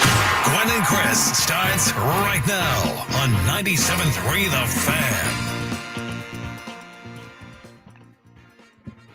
4 o'clock in America's finest city. Sam Levitt with you live from Peoria, Arizona. A little solo Sammy edition of Gwynn and Chris on this Friday as we bring you up until 6 p.m. heading towards the weekend. Good to have you with us. May hear from Tony Gwynn Jr., Chris Ello a little bit later in the program. We just heard from Bob Scanlan. Great conversation with Scans about the young pitchers he saw today, the split squad in Maryvale, high roller yards, Drew Thorpe. I think Scan very excited about both of those young arms. How about that changeup from Drew Thorpe? Very excited about that. And again, if you're just joining us, Padres lost both the split squad games today, the one in Maryvale, the one in Peoria. No big deal as the competition for the final 2 spots in the rotation continue. We continue to keep a close eye on the 2 outfield spots, the DH spot, what Jackson Merrill's doing, Jacob Marcy's doing. They both had base hits today. And we continue on our Padres coverage here on 97.3 The Fan. And I am coming to you from Peoria, Arizona. Well, technically, I think my Airbnb is actually in Phoenix. I think it's in the city of Phoenix. It's very close. I'm not going to tell you where I am. But it is very close to the football stadium. I'll tell you that. I am pretty close to the football stadium, State Farm Stadium, I think it is, where the Arizona Cardinals play. So that's where I am, and I'm with you right now on Gwynn and Chris from Arizona. All right. It's about that time. Sammy versus the fans. If you want to be a contestant, number to call, 833-288-0973. Again, 833-288-0973. The number if you want to get involved for not Chris versus the fans, Sammy versus the fans. And for those that play me today in Sammy versus the fans, you will be, if you win, qualified for our grand prize, a 2-night stay at Westgate, Las Vegas, and 2 tickets to Air Supply. With a legacy spanning decades, Air Supply continues to captivate hearts. Now in their 45th anniversary year, the duo continues to play more than 130 shows a year worldwide. Join us in celebrating their music and enduring legacy on May 31st and June 1st, 2024 at the Westgate International Theater at Westgate Las Vegas Resort and Casino. Get tickets now at Ticketmaster.com. The Westgate Las Vegas Resort and Casino features newly designed premier rooms, part of their $70 million room renovations, home of legendary Vegas fun. All right, we're going to have Adam Klug back in the studio, host Sammy versus the fans. If you had one shot, one opportunity to take down the human almanac himself, Howdy do. now is your time. Listen to me, this guy is dangerous. Now is your opportunity to win a prize. Well, I hope you know what you're in for. Chris versus the fans starts now on 97.3 The Fan. You know, Sam, earlier in the show, you were wondering, what Matt Scraby owes you for you filling in for him on short notice and how we get back at him. This is kind of the part of the show where we like to take shots at him at certain times, specifically about what the difficulty of these questions, right? And whether or not these are truly first round worthy questions, etc. So I'll let you be the judge of that. Okay. Rules of the game are as follows. You'll get 3 questions. You'll start at the first round. If you get it right, you move on to the second round. If you get it wrong, Sam gets a chance to answer it. If he gets it right, you get knocked out and we go to the next caller. If Sam gets it wrong, then you get your chance to go to the next round. If you make it through 3 rounds, you're a winner for the day. And if you're a first-time player, you get the first question for free. That work? Works for me. Sorry, I'm not in on the first-time player thing. You got to go player. I left you out there on an island. It's all good. Let's welcome in our first caller. We've got Christian on the line. Christian, what's up? Hey, Sammy, thanks for holding down for us, man. Yeah, you got it. All right, Christian, I know you know how to play. You ready to go? Yeah, let's do it.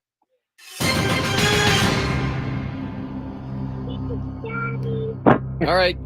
The Aztecs football team plays Cal later this year. What conference is Cal in now that the Pac-12 no longer exists? Oh, no. Again, this is what Scraby decides the first round question. I'm going to guess no. West. Hold tight for us. Sammy, you got a chance here. What conference is Cal going to? Out of all these conferences, was Cal?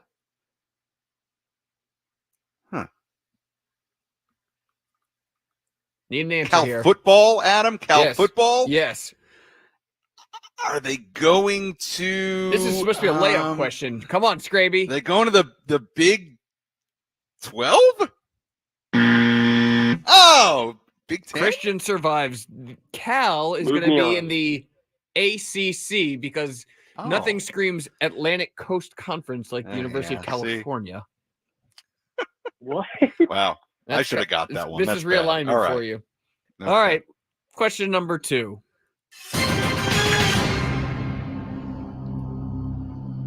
What former athletics pitcher won MVP and Cy Young in 1992? Oh man, the year before I was born. Got a young cat over here.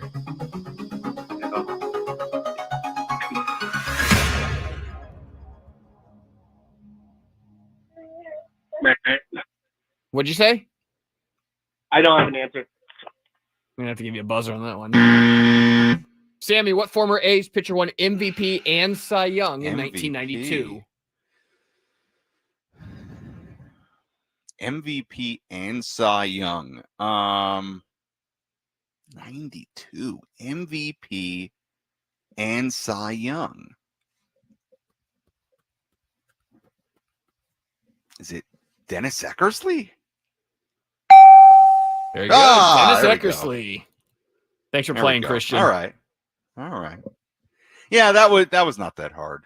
Well, when you think about Cy Young caliber A's pitchers like that era, Fucking Dave Stewart. yeah, you know what? I got to tell you though, I don't know that I really knew off the top of my head that he was an MVP. Let's welcome in Cy Young, sure. Let's welcome in Thomas. Okay, hi Thomas. Hey, Sammy, how you doing? Real quick, the Western Metal building there at Petco Park, when it was a warehouse, my dad actually worked there for 13 years. Wow. Awesome. Very cool. Thank you for sharing that. And I am honored to now work in that building during the home games as well. Very cool. Yeah. Cool. Scraby with a lot of conference realignment questions here. I'm gonna avoid them as best as I can here. Let's get going. All right. Question number 1. What do you win if you take home the Cactus League title? This is a round 1 question, right, Sam? What do you? Oh, this is for Thomas. You know what, Adam? I hope you talk to Scraby about all these. This is a round 1 question? Yeah, it's an easy one. idea. It's a true round 1 question. What do you get? I have no idea. Oh, give me a guess. It's easy. I don't know. Seriously, I don't know. Sam, you give it a guess? I feel like it's a trick question. You get nothing? Bragging rights? Nothing. Absolutely nothing. That's not even a question. Oh my! See, now we got to give Scraby a hard time. What are we doing? Thanks for playing, Thomas. Yeah, for a second, I truly thought the answer was going to be like they get some sort of cactus plant. But I've now been at spring training long enough the last couple of years that if there was a prize of winning the Cactus League, I'd know it. So I was there you go. The answer was nothing. Yes. All right, welcoming in So Robert nice. here. Sam, say hi to Robert. Hi, Robert. Hey, Sam. I think this one's a little easier. We're gonna get this one. We're gonna. What have you gotten? The combination has gotten 1 correct answer so far. Let's get going on this one. New Aztecs head football coach Sean Lewis coached for what college team last year? Idaho? Just as I say, it's an easy one.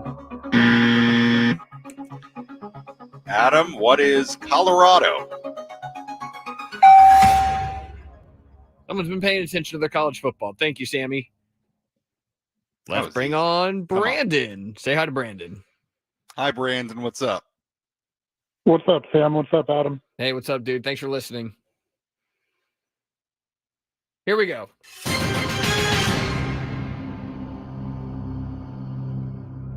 Which two teams currently make up the Pac-2?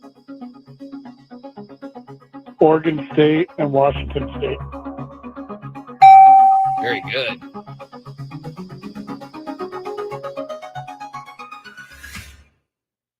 Moving on to question number 2.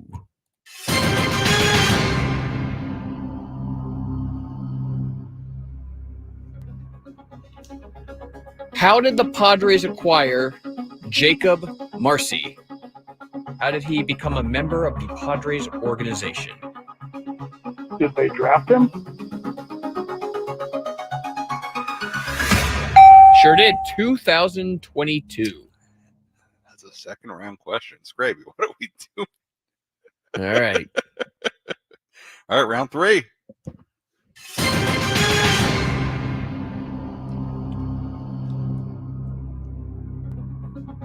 What player holds the record for most hits in Giants franchise history?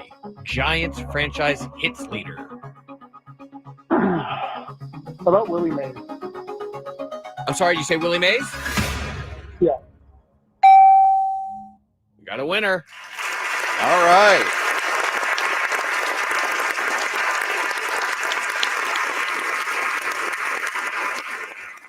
How about that, Sam? Got a winner. Nice Brandon, hold on job. the line, All okay? right. Congratulations, Brandon. All right, congratulations, Brandon. Great job. And great job by Brandon. All right, so that was a nice edition of Sammy versus the Fans, no doubt about it. Congratulations to Brandon. Great job by him. All right, we got a few minutes here before the end of this segment. Again, Sammy solo with you, Gwynn and Chris. We will maybe take some phone calls in our next segment. We'll also revisit some of the free agency conversation we had earlier, what Kike Hernandez had to say, hear from John Heyman, what he had to say about Blake Snell's situation, because I think it is worth talking about and interesting to consider what are these other free agents going to sign for. I mean, is somebody like Blake Snell, for example, here on March 1st, is he realistically going to get anywhere close to the deal that he initially and his agent initially wanted, Scott Boras? Is that realistic on March 1st? I don't know. Does the fact Snell, that Snell might be willing to take a short-term deal, does that open up a potential return to the Padres? I don't know. I doubt it. Not if they want to stay under the CBT. I mean, still on a 1-year deal. I mean, let's say it's something similar to Bellinger, right? Where he gets, I think Bellinger was going to make $30 million this year with the opt-out. So let's say Blake made 20-something even, which he's going to get. He should get. That number's too high, even for this year. I don't see it. But I think it is. Blake's case in particular is interesting for a couple of reasons. Number one, not just the deal itself, right? What does it look like? But we're getting to a point here for the pitchers, both Snell and Montgomery. It is March 1st. You're getting to a point where if I'm a team, I'm questioning, wondering whether those guys will be ready to go the first week of the year. I think that's a legitimate concern. I know those guys, reportedly have been throwing, working out at Boris's facility, wherever they are, staying ready. But by the time they get going at this point, keep in mind, they have not even signed yet. By the time they get to a spring training complex, are those guys going to be ready? And if you're signing somebody, let's say like a Blake Snell, to a shorter term deal, let's say even a Cody Bellinger-like deal where it's 1 year and then an opt-out, well, if you're going to pay him, let's say $30 million, 20-something million dollars for 1 year, but now that 1 year, he's getting to spring training this late and might not be ready at this point for late March, April. Put it this way. In my view, the situation is not getting better for those guys. It's not. And I'm fascinated to see how it works out, because if they're just waiting on the long-term deal and for a team to blink, I'm not so sure that's happening. Not at this point in early March. So I don't know. We're getting to a really weird point with Snell, Montgomery, Chapman as well. But the pitchers in particular, hitters can get ready quickly.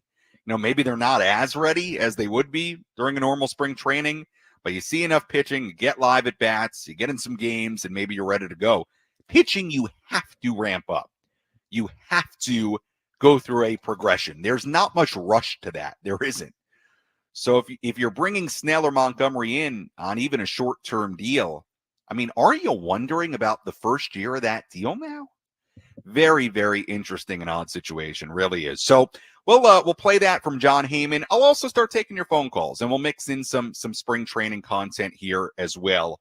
But if you want to call in, talk a little Padres, let me know what are your predictions for 2024? What are you confident in? What are your concerns about this roster right now, the way things are transpiring in spring training, how things look right now, where guys might play, the opportunities for young guys, whatever you want to talk about. It'll be a fairly open floor. So we'll take some phone calls, 833-288-0973. Again, 833-288-0973. We'll play that audio from Jon Heyman, maybe mix in at some point here in the next hour, 45 minutes, one of my lengthier spring training interviews, in case you haven't heard that on social media. And we'll continue on this Friday afternoon. More Gwynn and Chris, but first, traffic here on 97.3 The Fan. From the 97.3 Fan Traffic Center, here's Kelly Danick. Traffic is sponsored by Soapy Joe's. Coming down that coastline southbound 5, you got lots of company, all due to this accident which resulted in a vehicle fire near Leucadia, blocking the 3 left lanes. Accident has cleared out of the fast lane on westbound 8 past College. Watch out for a little residual. And we got a stalled vehicle blocking the right lane of the transition ramp eastbound 8 at the southbound 805. Are you ready to suds up for a cause? Chief Bubble Officer Tony Gwynn Jr. and Soapy Joe's is bringing a whole new meaning to being a bigwig with their Soapy Bigwig campaign in support of Susan G. Komen. Visit info-komen.org/go-to/Soapy Joe to donate today. I'm Kelly Danick with Gwynn and Chris, San Diego's #1 sports station, 97.3 The Fan. Listen to your favorite 97.3 The Fan talk shows break down every San Diego State game with on-demand podcasts on the free Odyssey app. Download it today. Get ready, because Scott's is taking over Daylight Saving Time. It's such a big event that we're calling it Day-Long Saving Time. And now it's got real savings. In fact, it's the biggest deals of the year. Audacious? Absolutely. So don't wait. Stock up early and you'll be able to save up to $20 on Scott's Triple Action and Easy Seed products today at the Home Depot, Lowe's, or Ace Hardware. Offers available February 29th through March 6th at select U.S. stores while supplies last. Selection varies by location. See store for exact offers. When I say the initials BB, baseball comes to mind. When I think about baseball, other BBs pop into my head, like Bat Boys, Bleacher Bums, Beanballs, Brushbacks, Ballpark Beers, Billy Bean, Beanballs, Birch Bats, Barry Bonds, Bruce Bochy, Bill Buckner, and Banny Boda. Oh, that was Manny Moda.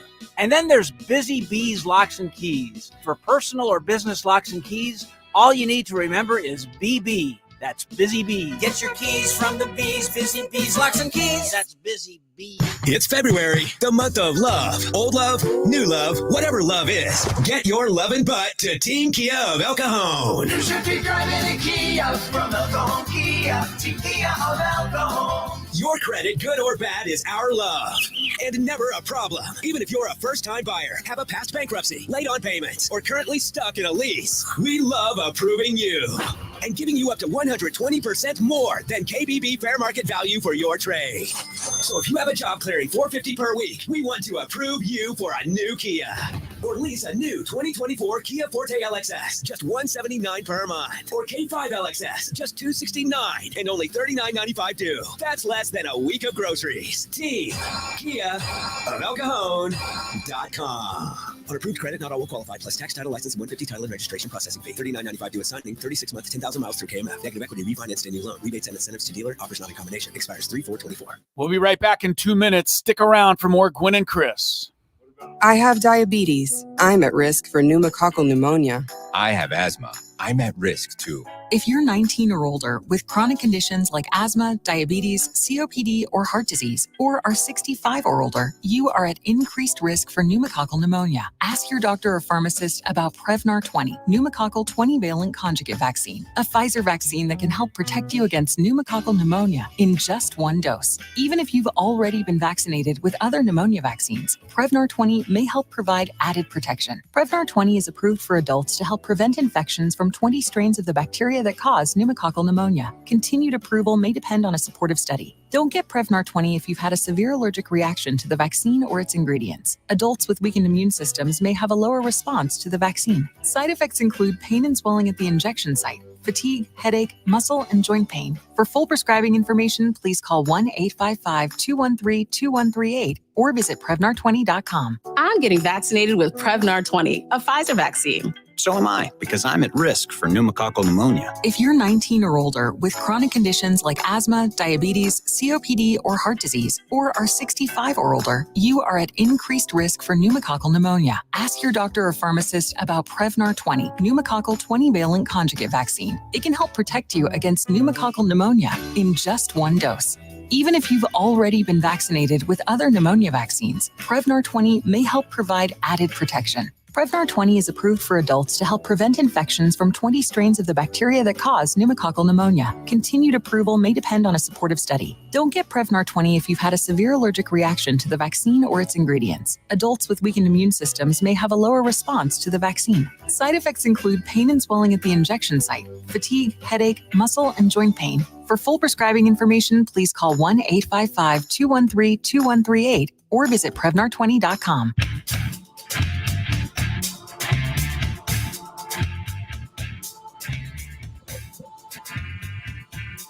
422 on 97.3 The Fan on this Friday afternoon. Sam Levitt with you from Peoria, Arizona. Padres spring training. Little solo Sammy for you. Gwynn and Chris may hear from Chris Ello. Tony Gwynn Jr. coming up here before the program comes to an end, taking you up until 6 p.m. Matt Scraby under the weather today. Hope Scraby's feeling better. So here on the afternoon drive on this Friday, first day of March, you got me, Adam Klug, back in the studio, running the board, doing a nice job. And so we continue to talk Padres baseball, joined by Bob Scanlan a little bit earlier. Talk plenty about the outfield and the rotation and all of it. And certainly a lot to chew on right now at Padres spring training. May hear from Tony and or Chris coming up here in a little while. May also play you one of my more extended interviews from spring training. Again, little last minute fill in here. We're sort of just making it up a little bit as we go along, but certainly talking plenty of baseball and everything going on with the Padres and beyond. It continues to be just a really, really weird free agent market. This has been so odd. And it isn't just guys like Snell and Montgomery and Matt Chapman still not signed. How about this? News earlier today. C.J. Cron, name Padres fans know well, been on the Rockies a long time, well, a few years at least, signed a minor league deal with the Boston Red Sox. A minor league deal. Now, C.J. Cron last year between the Angels and the Rockies, I'm not saying the numbers were off the charts, 729 OPS. 12 homers, 37 RBIs. He hit 248. The OBP was 295. But look at him in 21 and 22 in Colorado. And yes, it's Colorado. But 905 OPS in 2021. 28 home runs, 92 runs knocked in.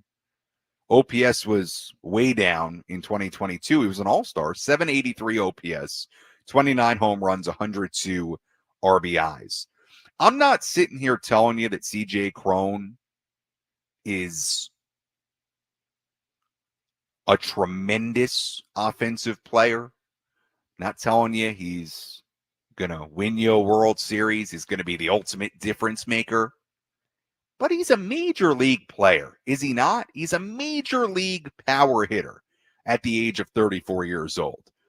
And to me, it is shocking. It's shocking that he had to sign a minor league deal. Garrett Cooper, Padre, last season, late after the trade deadline, had to sign a minor league deal. I'm very surprised by some of this stuff. I am. I mean, normally you'll see veterans like this who are fairly solid. I'm not saying they're tremendous players, but you can see them get a 1-year deal for something. I mean, Jurickson Profar got a 1-year deal, $1 million from the Padres. I continue to be really surprised by all this. And it's not just the top of the market. It's not just Snell. It's not just Montgomery. It's not just Chapman. It is sort of the inability of some middle tier, lower tier guys, but bona fide major league hitters to even get major league deals. To me, the CJ Cron deal, it's surprising. It is. And I mentioned it earlier. Look, beyond just the surprising nature of it all this year, it's just not fun the way this is all gone. The drip, drip, drip nature, like a leaky faucet, drip, drip, drip. One signing, we had the flurry of stuff with Ohtani, then the flurry of stuff with Yamamoto, one guy at a time, some bursts here and there. But for it to be March 1st and these guys aren't signed, you just can't convince me this is good for the game of baseball. You can't. It's not. I mean, it's March 1st. We're playing Cactus League games already. So I know, MLB players, they'll probably never agree to it. But there is an argument, and the argument's been made that there has to be potentially some sort of change to the way this is done, because it's just not good right now. The fact that you have these guys sitting here on March 1st, still not with the team, and now we talked about it earlier, potentially affecting what they can even do on the short-term deals if they go that way. It's rough. It's been a really weird offseason. It's been, I would say, a rough offseason for MLB free agents with how this has gone. Guys that you wouldn't think having to take minor league deals, and then the top of the market, aside from Ohtani and Yamamoto, just it has been unbelievably slow moving. Now, do the Padres get in on one of these guys still out there? Is that Tommy Pham? Is that Michael A. Taylor? Maybe. I don't think it's Blake Snell. I don't see how the numbers work to stay under the CBT unless you do some crazy deferral thing, and I don't know that that's happening. Going to be interesting to see where those guys end up, and it's getting late. It's beyond late. It's March 1st. Speaking of Blake Snell, Jon Heyman had this to say on Bleacher Report a little bit earlier. Here's what Jon Heyman had to say about Blake Snell. There was some news today, or a couple days ago, with Blake Snell. As I reported in the New York Post, Snell is willing to do one of those Bellinger-type deals, short-term deal with opt-outs. They did talk to the Yankees about this, so I'm sure they're willing to do it with other teams as well. And, I think it does make sense for him, a high AV with opt-outs. The issue for the Yankees with a short-term deal is the high AV means a higher tax. That's really the big issue. But certainly, if you give them opt-outs after year one, and you've given up draft choices to sign him, that isn't a question as well. So that was Jon Heyman on Blake Snell. And look, we'll see if he ultimately ends up signing one of those shorter-term deals. It's possible. It really is, the later this gets. By the way, you didn't see in the video, if you're not watching on YouTube, Jon Heyman wearing the Northwestern pullover as well. So fellow Northwestern alum, Jon Heyman. All right, before we go to break, let's squeeze in a phone call. Get some Padres thoughts. Let's go to Eric driving in the car. Eric, what's going on? Hey, how we doing, Sam? Doing well, Eric. Good. Hey, so here's kind of like where I've kind of been at. So free agency weird this year. Snell not signed, Montgomery, but all these guys want long-term deals. A lot of teams struggling with, salary cap, and are they coming on second? Are they coming on third year? Right? Dodgers doing it. Padres are concerned with it. Braves are concerned with it. Right? Multiple teams. Could any of this be due to the 2025 class? I mean, you've got guys like Wheeler and Cole. Goldschmidt is out there. I know it's, that's first base, but, guys like Kepler out there, if he doesn't get traded, there's a lot of names out there, and it's an absolutely loaded 2025 free agency. I'm like, and I think the Padres are going to be at 151 million. So it leaves them 86, something like that, 86 million to play with next year. Do you think that maybe like if they can get by with the likes of Merrill, maybe playing center field, left, Jurickson, Profar, you got the 1-year deal. You've got guys like Marcy, Merrill, that could do something for you this year. Maybe you get back to the playoffs, don't get all the way there, but you've got control. You've got guys that maybe you could get on smaller contracts, less money. They play well. Maybe you lock them up, and then you could go out and sign a blockbuster next year or a couple of really good deals longer term. Do what the Dodgers did, deferred money, all that kind of stuff, because TV deal, all that's uncertain. But I'm thinking, like, from a grand scheme, is that a big reason why maybe some of these guys aren't signed? Because if they get through this year, any team, they've got lots of options next year. Yeah, Eric, appreciate the phone call. Look, I do think you're onto something. I think it's part of the equation. Yeah, it's part of the equation. Next year's class, to your point, is really strong. Here are some of the names next year, unless they sign extensions before next offseason. Juan Soto is going to be a free agent. Alex Bregman, Corbin Burns, Zach Wheeler, Hassan Kim, Pete Alonso, Paul Goldschmidt, Max Fried, potentially Justin Verlander, potentially Max Scherzer. They're on the older end of the spectrum. Willie Adames, Walker Buehler, Gleyber Torres, Shane Bieber, Anthony Santander, Christian Walker, pretty good player. List goes on. It's a good free agent class, really, really good. At the top end, some really elite names.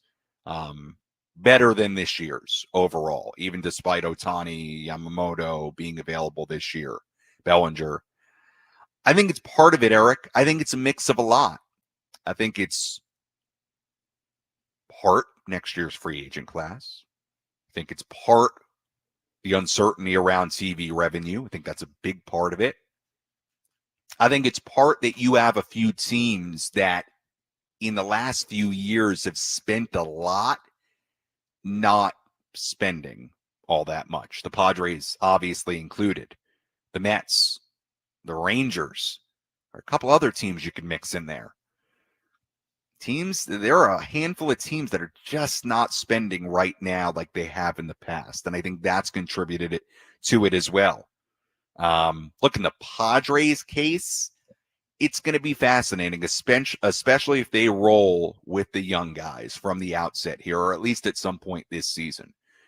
Because let's take Jackson Merrill, for example, assuming that he is going to be out there, left, center, somewhere. At this moment, it certainly looks like he's going to get an opportunity in all likelihood to play, and he'd have to play almost every day. You know, are you signing a big-time guy to play one of those outfield spots that's manned by Jackson Merrill? No, not if you believe that he's your future. You're not. So it'll be fascinating to see what the Padres do next offseason when they, in all likelihood, reset the CBT number, when maybe the TV revenue situation is more clear. We'll see. When they haven't spent nearly as much this offseason as compared to the last couple. It's hard to tell. One thing is clear. Number one, they have a lot of money on the books in Machado and Bogarts and Cronenworth and Tatis and Musgrove and Darvish. But there is a clear movement to mix in the young guys now. It's clear. Whether that happens immediately at the start of the year or at some point this season, there is a clear movement to mix in those young guys and a push to do it. How big that push is at the outset here, we're going to find out in the next couple of weeks. But there's a big push. But it's a good point on the free agent class. I think it's part of it. I think there's a lot of factors at play right now. And I think there's a lot of teams for a variety of reasons that are not spending like they have the last few years. I mean, heck, even the New York Yankees, they signed Marcus Stroman. They did trade for Soto, but aside from signing Stroman, what's the big free agent splash they made? Not really. Not really. Didn't really come. So there's a lot of examples you can point to. It's been a weird offseason. I don't think it's been a great offseason for baseball, for free agency in that sense. I really don't. And we shall see what moves forward here in March and into next offseason, because you're right, Eric, the class is really good. All right, when we come back, I understand that Tony Gwynn Jr. may be joining us when we come back. So look forward to that. We'll continue on. We've got an hour plus to go here on this Friday afternoon. Sam Levitt with you from Peoria, Arizona. More Gwynn and Chris on the way.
441.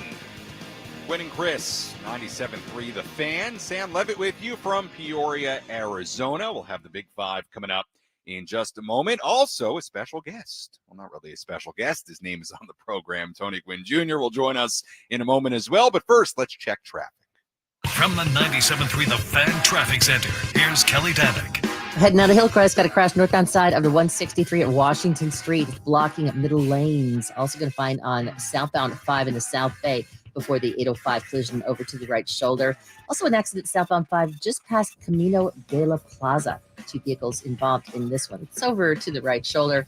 Westbound side of the 52 just before Cuyamaca, there's an accident blocking the right lane. And on the coastline, southbound 5 at Leucadia, accident which resulted in a vehicle fire, still blocking the 3 left lanes. And Kelly Danick with Gwynn and Chris, San Diego's #1 sports station, 97.3 The Fan. It's that time of the show when we check on the latest in sports. Only the most important topics and questions are brought to light. Stop what you're doing and listen. These news stories will astound and amaze you. The one, the only. Oh my God, who the hell cares? The Big Five starts now on 97.3 The Fan. Tony, welcome into the show. How are you? Hello. I am well. How about yourself? We're all doing very well. Sam, how you holding up here, buddy? Oh, I'm doing fantastic. I'm outstanding. We've had a very nice program so far, I think. We are going to give it to Scraby, though. I thought, and Adam, I don't know about you, I thought some not great Sammy versus the fans questions.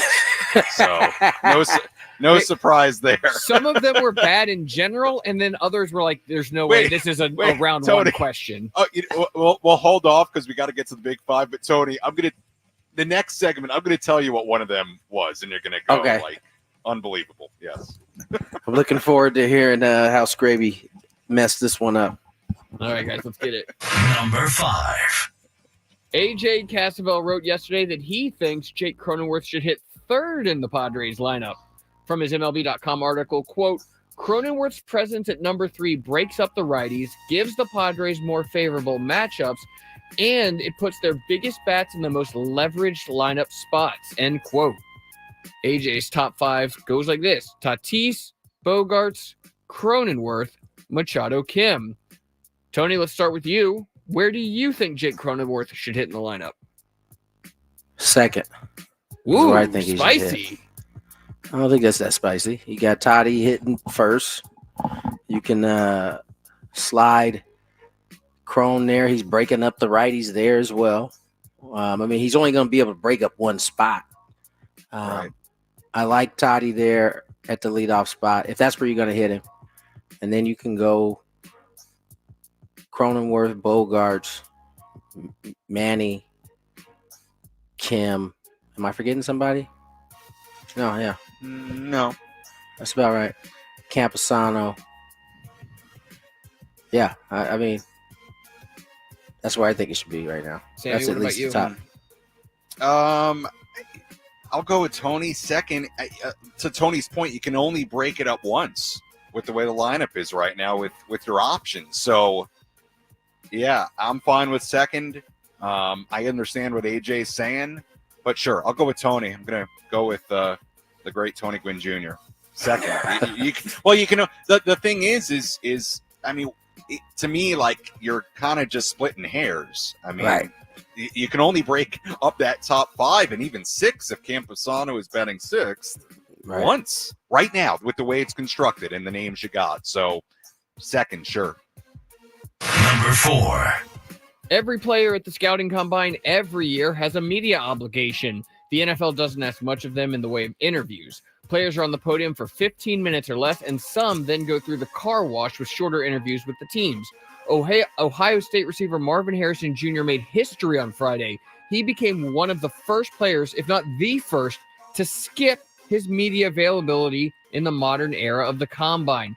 An NFL spokesperson announced shortly before Harrison's 8:20 a.m. Eastern Time scheduled time that he would not be available for his scheduled appearance.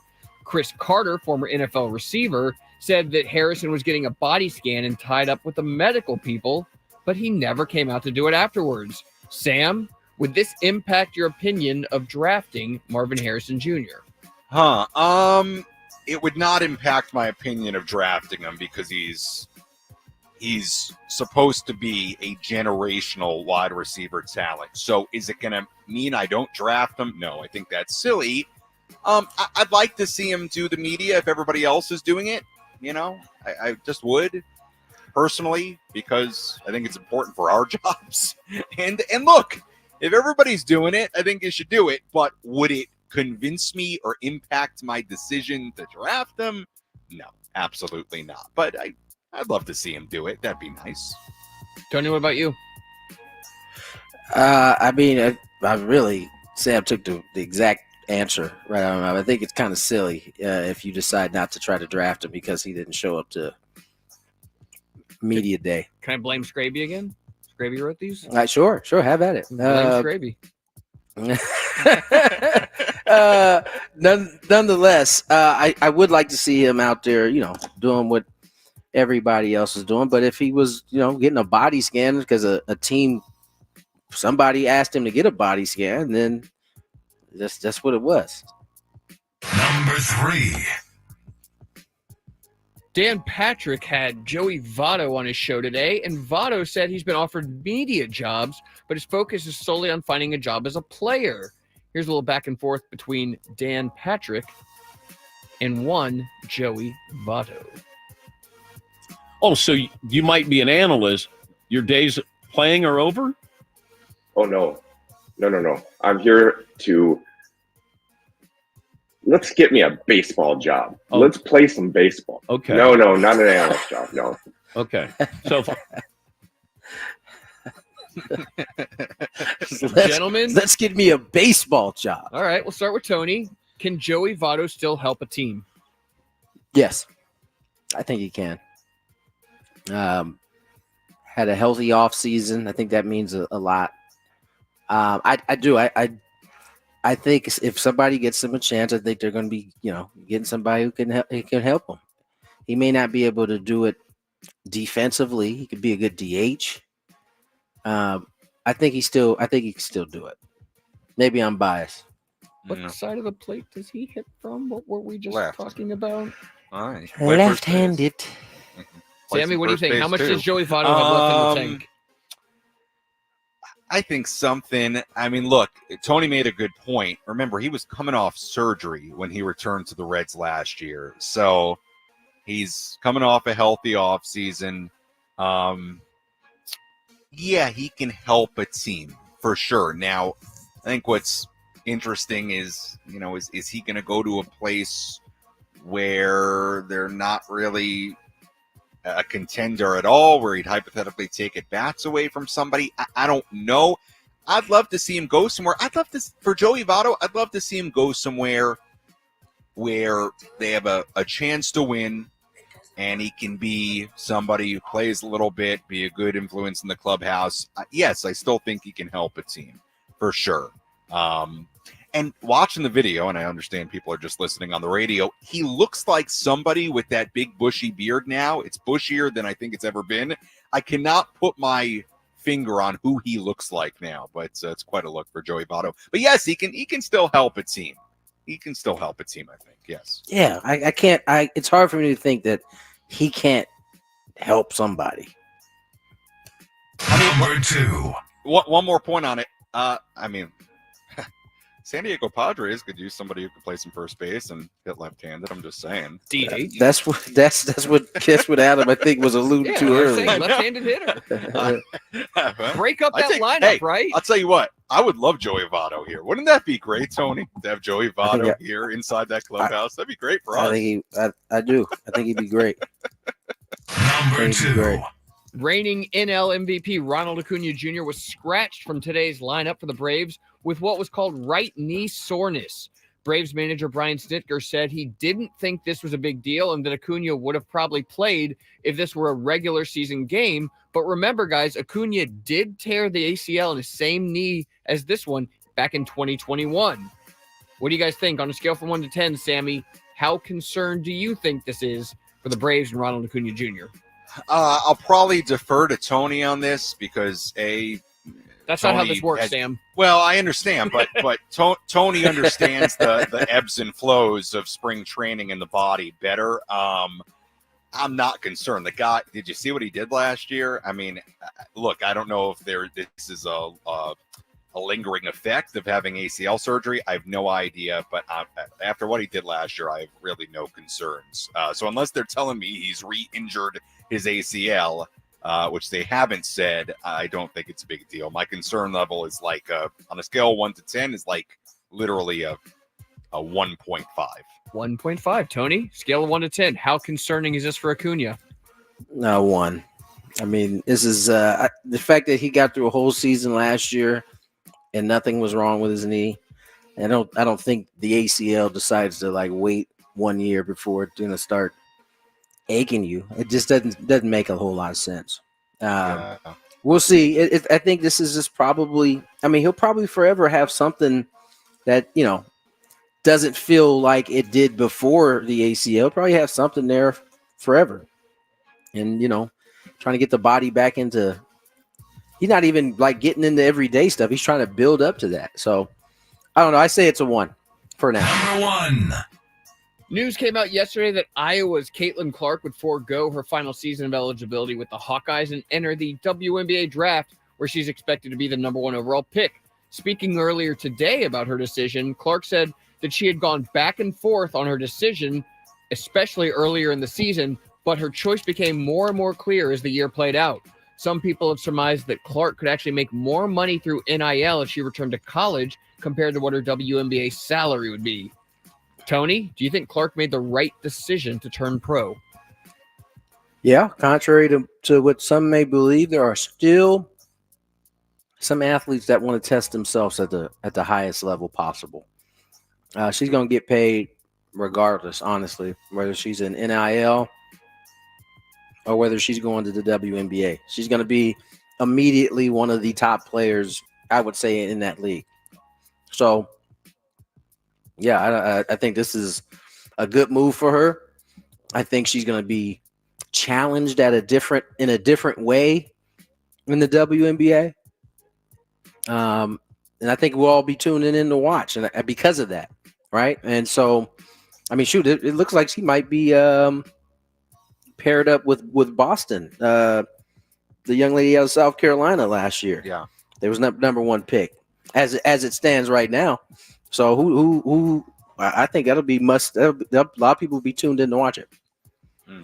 Sammy, what do you think? Yeah, I agree. Yeah, I agree with Tony. I think her star is already so big. I don't think she could have gone wrong. And I think if we're talking about the money part of it, she's at a point with her level of stardom and fame. She's going to be able to make a ton of money off what she's doing, whether it's playing another year at Iowa or in the WNBA. She's going to make plenty of money. She's a huge star. And you know what? I credit Caitlin Clark.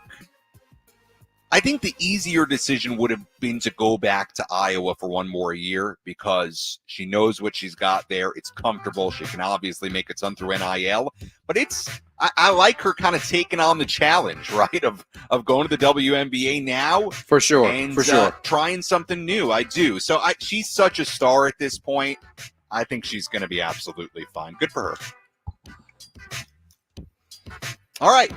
Gwynn Chris, 4th and final hour is coming up when we come back. More after this on 97.3 The Fan.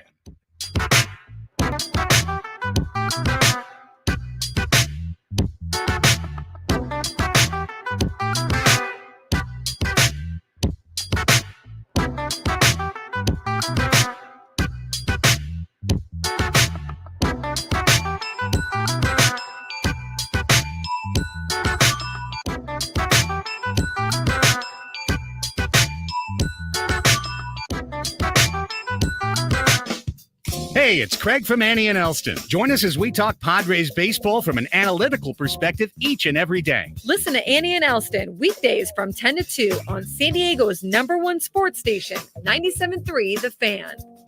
If you only have a 401k, you're not getting the most for retirement. Wait, what? Add a Robinhood IRA on top, then they'll boost it by 3%. You can do that? And if you transfer in any retirement account, you get 3% on top of that. Is there a limit to the match? No limit. Robinhood Gold gets you the biggest contribution match of any IRA on the market. Sign up for Robinhood Gold at Robinhood.com/boost by April 30th. Subscription fees apply. Investing involves risk. 3% match requires gold for 1 year from first match. Must keep IRA for 5 years. Match on transfers subject to additional terms and conditions. Robinhood Financial LLC, member SIPC.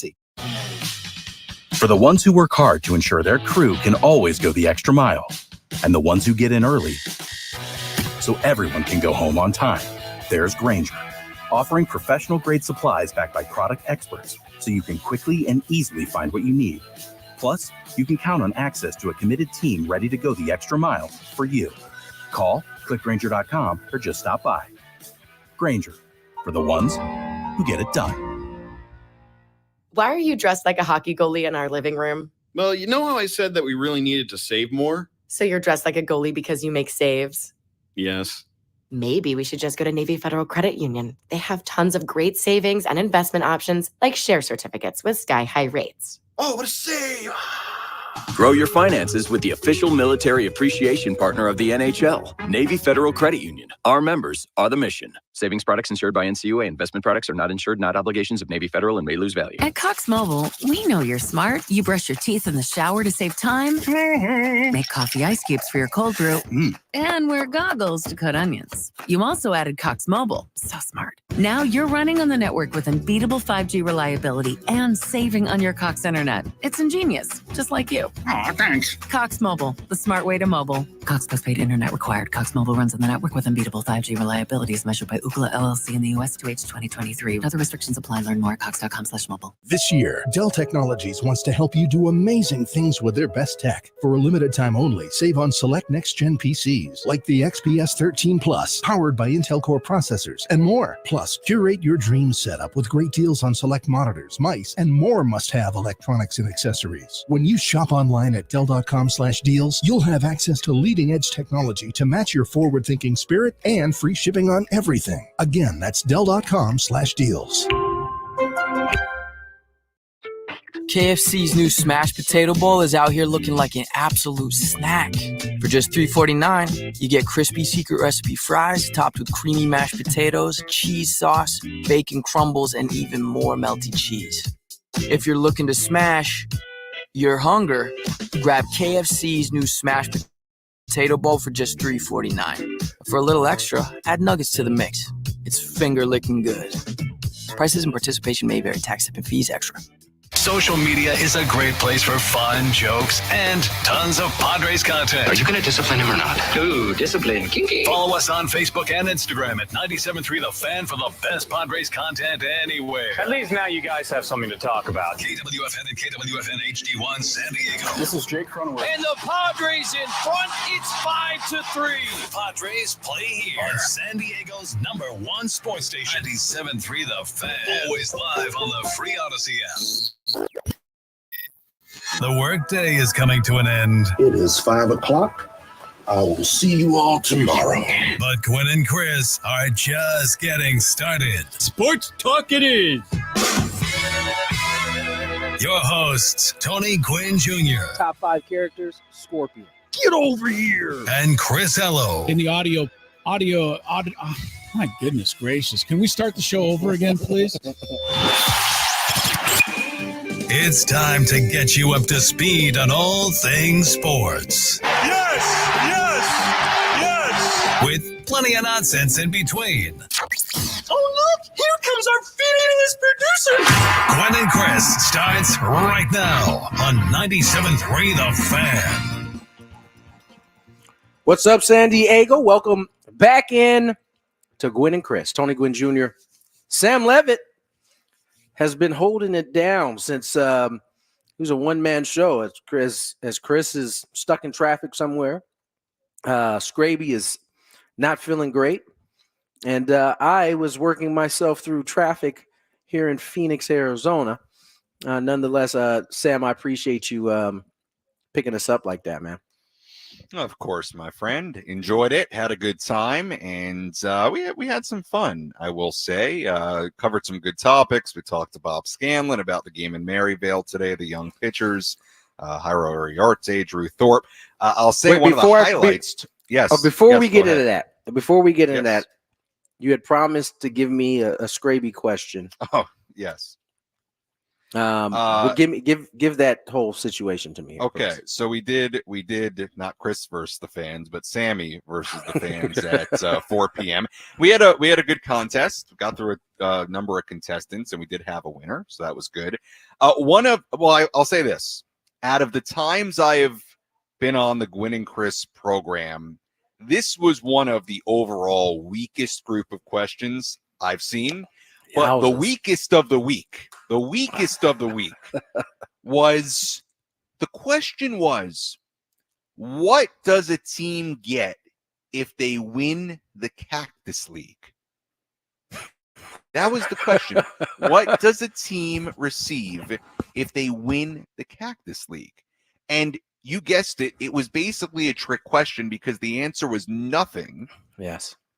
Which in and of itself is not really a question because there is nothing. And it made me think so hard, Tony, because I was like, in my head, I'm like, is there, I said, there's no possible way that I've now done a full spring training and a half, and I didn't know that you got something for having the best Cactus League record. In my head, I literally thought, do they get a cactus? Because I was like, because in my head, I'm like, there's no way that Scraby asked this, and it's actually like a silly trick question. But it was. The answer was nothing. That was one of the questions today. What is he doing? There's a chance. There's a chance. Scraby is diabolical enough that he could have set that up there for you to get. Because what I do know is, as we've talked about on many occasions, I told the story of, that is like a run. That was, it might still be. So I might be letting the cat out the bag, but it's kind of a running joke, right? For the younger guys who come up to the big league camp for the first time. They'll tell a young guy, we can be Cactus League champions, win you get like a flat screen TV, have these guys thinking they're going to get one after winning the Cactus League, only to find out that there's no such thing as a Cactus League champion. So he might have tried to set you up, but who knows what's great. That's one of those questions though, for sure. Yeah, that was not good. Overall, they weren't very good. I will say there was a lot of conference realignment, and I was almost embarrassed at how little I've kept track of these different schools. But to be honest with you, it's tough. It's tough because if you really haven't been on top of it, which honestly I really haven't, it's tough to remember and know which school's going where. Like Cal's going to the ACC, then you've got Oregon and Washington going to the Big Ten. It's tough. But so that was the deal with Sammy versus the fans. So we had a good time, but I was floored by the Cactus League question. Speaking of Cactus League champions, not a good step in the right direction today for the San Diego Padres, who didn't just go 0-1, they went 0-2. So the Cactus League champion dreams continue to dim on the Did they end up losing the game in Milwaukee? Oh no, they did. That's right. They did. I did see that. They did. They had a lot of good stuff from it, but they did. Yeah, I mean the game at the Peoria Sports Complex. I mean, wasn't really the best game either. It was an ugly game. A lot of walks, a lot of errors. I think there was 5 total in the game. There was at least 14 walks, I think, something along those lines. So wasn't the best, but there was some bright spots. I thought Vasquez threw the ball well. Again, his 3 innings of work. I thought Wandy was, looked like a guy who's making his first outing, hadn't, still kind of getting his feet under him a little bit. So I think from that standpoint, the pitching I thought was impressive today for sure. Cosgrove got touched up a little bit. But yeah, it was good. Costco was right. yesterday, I think. Yeah. No, he was today. Was he Yeah, today? he was today. Yeah, he was today. An inning, 2 runs, 2 hits, strikeout. Yeah, he was today. Yeah, it was today. Yeah, so you're saying Vasquez looked pretty good today? I thought he looked. Over I thought he 3 looked. innings. I thought he looked pretty good. Good. You know, he gave up the one run. I think in the second he gave up the solo shot to Calhoun, but he navigated 2 walks in the first. It was good to see. Not necessarily the way you want to do it. By the time he got to the third, I thought he was at his best. Right, he got better every inning. Punched out what 2 in that last inning. 1, 2, 3. That's the kind of thing you want to see from a dude who was competing for a job. Yeah, for sure. Looking at the box score here, and I saw some highlights online. LeCastro in his Cactus League debut. Tim LeCastro had a nice day too. Yeah, he did. I saw the highlight on Twitter. He raced home on a ground ball to the left side and scored. That was LeCastro, right? I saw it briefly. Yeah, no, he raced from second and scored. From second got to third. Yeah. From second, never broke stride, right? And got Kind of Toddy a in Fernando RB. type Yeah, thing. got Toddy, and ironically, it was Fernando who was hitting, bottom an RBI there on a ground out to short scored from second base. It was pretty impressive. I mean, but that's what Tim is known for. He's always. Remember, I think he started out his career with a stolen base. I think he was like 20 something for his first 20 without get 24 for 24 without being caught. So dude is Duke definitely can run. I thought Eggy was good. I thought Jerickson swung the bat well today, you know, for a first game. Ha-Sung continues to look relaxed and you know, swinging the bat well. I thought there are a lot of good things to like in terms of the offense. Now they didn't necessarily swing the bat with runners in scoring position well, but you know, you got a bunch of people coming in and out of the lineup. That's going to happen from time to time. Right. Let me ask you a couple of questions here about the lineup, because we brought it up in the Big Five. AJ Cassville writing that he thinks, at least as currently constructed, that Jake Cronenworth should bat third in this lineup. Let's talk about that a little bit. A couple of things on the lineup, and I think I should you know, kind of say this before we get into it. It's March 1st, right? So 1,000%. I don't know how. I'm glad you started the conversation like that. Yeah. I know. I don't know how much we can read into it, and I think Mike Shildt would certainly agree with that. And you know, if there's an addition or two made here, which is certainly possible, that certainly changes a lot of things. But let's start with this: Fernando Tatis Jr. leadoff spot. I mean, Ha-Sung was great there last year, but it sounds like to me, really regardless of what the rest of the lineup looks like, you would be in the camp of Fernando being the leadoff man on this particular team. Yes, I'm okay with that. Yeah, I'm okay with that. I you know, Fernando's so talented, you can really hit him anywhere, and so I always have that in the back of my mind. I don't know that everybody in the lineup can do that. Right. I think Ha-Sung can hit at the top, you know, or he's hitting somewhere in the middle. Right. Xander, you know, there's only so many spots you're going to move him. But Fernando, you literally can pretty much hit him anywhere in the lineup. And he can be whatever that part of the lineup he needs to be. So yeah, I like him in a leadoff spot. They're just, you know, you're going in understanding that they're really, really right-handed, you know? Yeah. And so how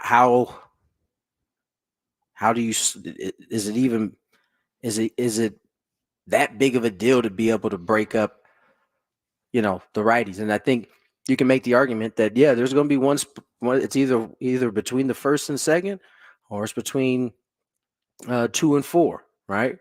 So, or excuse me, it's either between 1 and 3 or 3 and or 2 and 4, right? He's either batting second or he's batting third.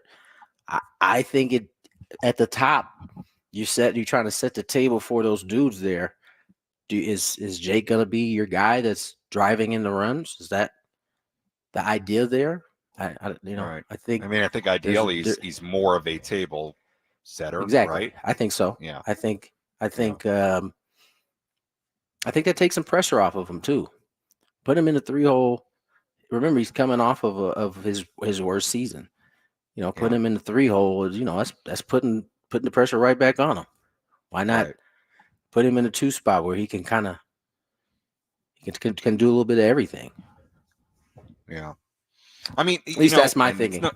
Right. And it's not, we're not like breaking any news here, but it sounds so simple. But if the top of this lineup with all the uncertainty below it, and at this point, yeah, it's about the names, but also look, as far as production, let's say it is young guys down there on most days. You don't quite know what you're getting yet. So no. The top of the lineup though, Tony, it sounds so simple, but if they do what they're supposed to do, that will be, for all the discussion about everything else, this spring training and the competition for spots, that would go such a long way. Yeah, if those guys can carry the whole thing, right? Like if they can carry this lineup, they basically carry your team. Having Cronenworth bounce back, having Fernando, be the Fernando of 2021, let's say, having Xander step forward again in his second year here, having a healthy Manny, a step forward for Camposano, Kim. He just does what he does last year at bare minimum. That's incredible. Yeah, man, that would go such a long way in just shoring up so many of the other questions. If 1 through 6 do what they do or what they have done, you're gonna have a lot of production there. Just in that pocket there. 7, 8, 9 from that point on. You are, I think, is more likely than not, especially if the Padres don't make a move, that it's going to be young guys there. Yeah. And so, again, this is part of what you have to do in order to sustain success as an organization. You're going to need some young dudes to come up and be some dudes, right? And, Jackson looks like he's – and I'm not even talking about what he's done in terms of the numbers. I'm just talking about how he looks up here when you're watching him play. Right. So he could be one of those dudes. Azokar is having a good spring right now. Yeah. And I know that no one's really talking about him at this point, but they want to see him hone that strike zone. Yeah. I think he's doing a pretty good job of it so far. Yeah, no, I'm a huge fan of him. The player and the guy. I think he works hard. I think he's well liked. Works his tail off. Yeah, he works his tail off. I agree. So good for him. I think more likely than not, Azokar is going to be on this club. Look, and this is the thing. Do you agree with that? I do. I think more likely than not. And you got to remember, there was a time, and this is how camps go. It wasn't but big 4 days ago. It was a little bit crowded, right? Then Mercado kind of has a little bit of an issue. We haven't seen him the last couple of days, right? Yeah. And so this is what happens in the camp. This is how maybe you start to get a leg up. Somebody has to miss time because they're not feeling well, or they're struggling or whatever it is. You got to be able to seize that opportunity. And I think you're looking at Merrill, you're looking at Azokar. They're both doing it. Even like a guy like Graham Pauly, he's swinging the bat well. Yeah. Like ideally, you want it to be a tough decision come into the camp. And when you're just talking about the individual battles, it seems like there's a lot of dudes playing well. Yeah. Yeah, there are. And what's also interesting when you talk about the righty lefty in the lineup, Brett Sullivan is another one. Yes. Oh, you don't have to convince me on Brett Sullivan. Yeah. I am in the Brett Sullivan fan club. I think if he can play in some other spots, carrying a third catcher in He's Brett, left-handed too. quote unquote a third catcher, because he would have to have the ability to play around some different spots. Look. He's a professional player who's been around a long time. You know he can hit a little bit. You know he can, hit for a little power. He can pop one out of the park at times. And I think he's a great clubhouse guy. Like I've said this about Brett Sullivan, Tony. I don't know that in my 2 seasons of covering this team that I have seen a player walk inside that clubhouse and be more popular and have guys gravitate towards him than Brett Sullivan. And I'm being completely serious. I believe it. I know that's not like that doesn't have a whole lot to do with on the field stuff, but it's worth something. I mean, it's worth a little bit. Just an observation. To me, guys gravitate towards him. Would not be a bad guy to have around if he can play in some different spots. If he's capable of doing that, then, and as a left-handed bat, you're right, he has that advantage. The weird thing, Tony, about it is that when we talk about left-handed bats, they've got lefties around, but it's everybody that's in the mix, right? It's nobody that's guaranteed, whether it's Merrill, Profar be on the team, but Profar, Merrill, Paulie, Marcy, Cal Mitchell. Yeah. So they're lefties, but it's just Marcy. It's that whole mix of guys, right? And you're right. You're right. There is a bunch. That's where the lefts. All of the lefties are in that. And Mitchell had a triple today. I mean, everybody is doing something to keep their name in the hat. You know what I'm saying? Right. Time is running though. We're less than 2 weeks away before heading to Korea, where final decisions have to be made. So you're going to see that start to happen. And the tough part is usually in a regular spring training, you would start to get like some full games out of some of these competitions. I don't know that you're going to be able to get that in the next. It's too quick to, I think, for full games right at this point. But and the dudes who are going to be playing full games are probably the dudes who going to be heading out here shortly. So right. It's it'll be interesting. See how this all goes down. We are well past break time here. I'm sorry. We got a little too deep into that conversation. Let's get to break. When we come back, we got more Padre talk. Sam, myself, Adam Klug, be with you for another one. More Gwynn and Chris on the way. Here's some traffic. From the 97.3 The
5:25 on this Friday afternoon into early evening. 97.3 The Fan. Sam Levitt, Tony Gwynn Jr. with you on a Friday edition of Gwynn and Chris. We are both in Arizona, in the Phoenix area. I'm by the football stadium here down in Glendale. I'm not sure exactly where Tony is. I don't want to disclose such a celebrity's location, but I'm in Arizona.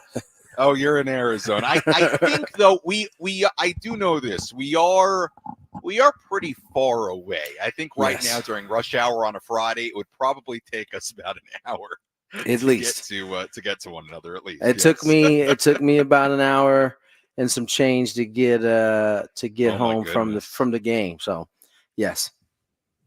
I got some news to report here, so Padres fans, close your ears. Juan Soto has hit another home run.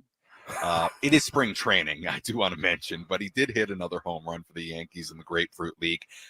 Not James Wood, he did not hit another. CJ Abrams had a couple of hits today, so that was my good for CJ. Yeah, good for CJ. I agree with you, but that was my little update. Yeah, you know what, Tony? It's a good question. I think. And I've seen it on Twitter, and Twitter is not the end-all, be-all of communication and fandom. But I will say, I do see a lot of, Juan Soto did this. Oh, C.J. Abrams did this. Oh, James Wood did this. I think it would be best for Padres fans. Don't worry about it, and especially in spring training. Yeah, I mean, first, yes, stop torturing yourself. Ultimately, like for real, like come to grips that. Those guys Juan Soto could be an MVP at the end of this year. Absolutely. James Wood could turn into the stud that everybody thought he was going to be. CJ Abrams could continue to his development and to be a really good big leaguer, an all-star possibly. That's a reality. It doesn't change anything that's happening with the Padres as we speak. Those things had to happen, without that deal, Padres don't get to an NLCS. We don't get to experience none of that, right? Yeah, we could still have those players if we didn't make the move, but would they have developed to this point like they have there? Because, the Padres were competitive. They weren't going to get to play at the big league level. Right.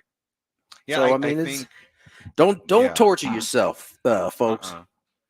I think a couple things. Hindsight is 2020. Yeah, I think of course. You can only judge this entire span of a few years, because now it's multifaceted between the original trade for Soto, the trade that sent him to New York, and you can only judge it over the course of time, right? Because I'm just living in total hypothetical world. If the Padres return for Soto, if those guys, this group of pitchers, ends up being super, super impactful, and this team is better in the long run for it, you're going to look at the entire span of a couple of years way, way differently. So you can only judge it over the course of time. And I also think this, when we talk about, and again, like I don't even want to, I regret bringing it up because now we're doing what exactly we said we shouldn't do, but which is talk about it. But I'll say this. The other thing is it's very easy to look back on things and forget what it was in the moment.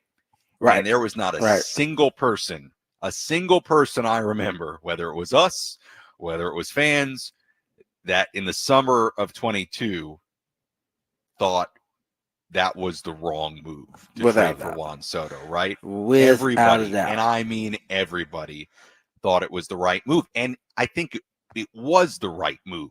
It was. Of course it was.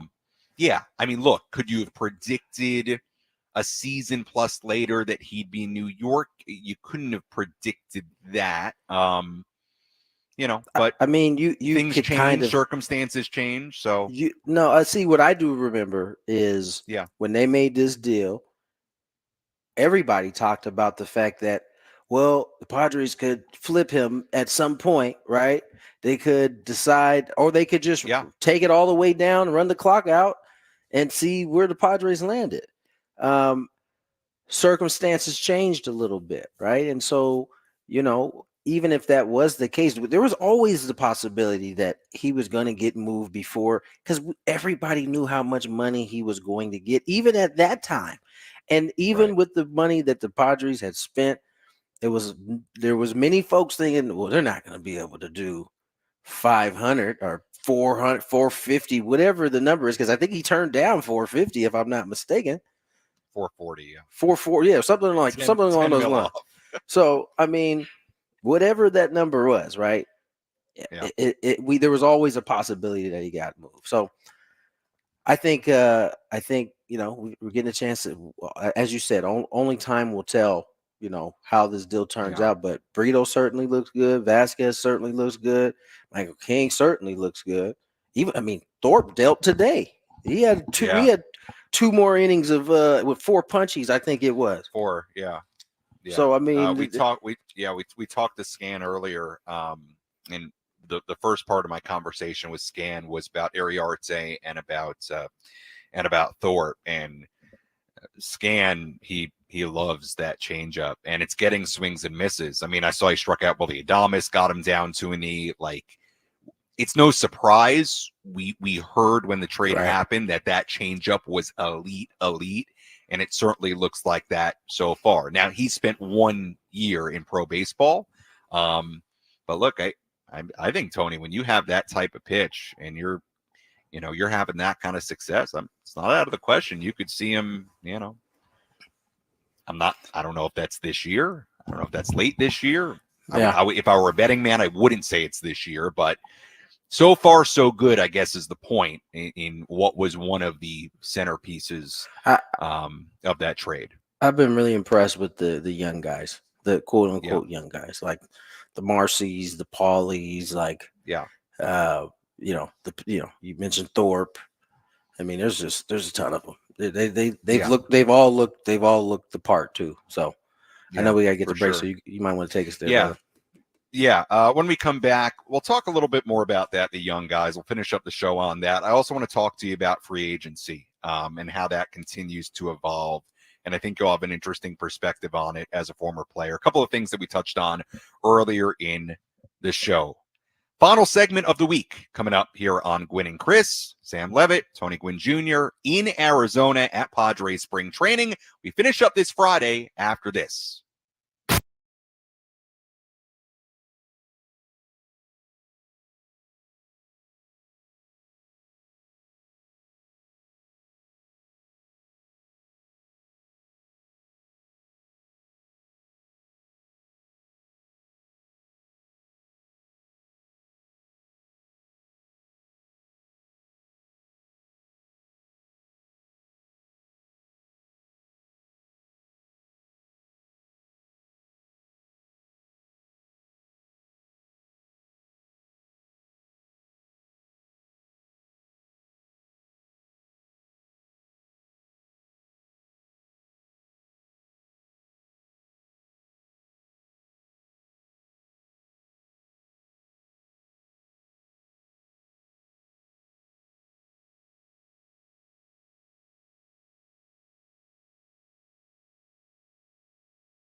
6:38 here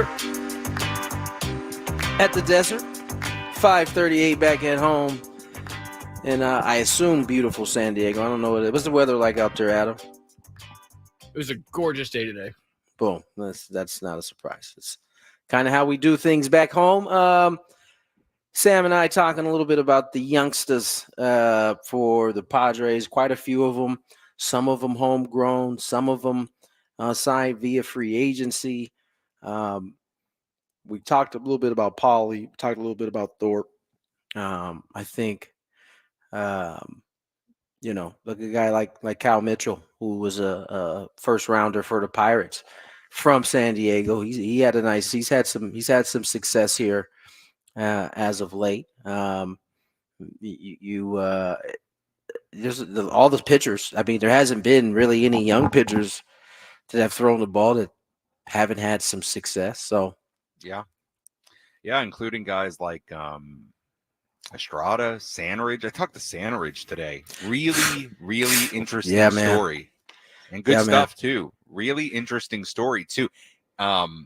He told us today about something I did not know existed, that you could I guess under certain circumstances, you could go back to play college baseball in the NCAA after playing pro ball. Yeah, he was drafted out of high school. He got caught up in the COVID cuts. Yeah. COVID cuts. And so one of his mentors, I believe, was the one that told him about the rule. He couldn't go play D1, but he could go play D2, D3, and beyond, right? And so he goes back and he ends up getting on the mound, and he was able to stay in shape while they worked on his eligibility to actually play, because there's a bunch of red tape when you're dealing with I don't know that it's the NCAA at that point, but with that body. So eventually he was able to get out, pitch at a handful of games, I believe it was, put up some good numbers. He still uses a lot of the stuff he learned from that school. He still uses a lot of that pregame stuff. He's an interesting story. He's left-handed. That's you could never have too many arms too at the bullpen. I think we've learned that over time. Like, there's going to be some injuries. You're going to need to make sure you have enough reinforcements that can come in and be able to hold it down.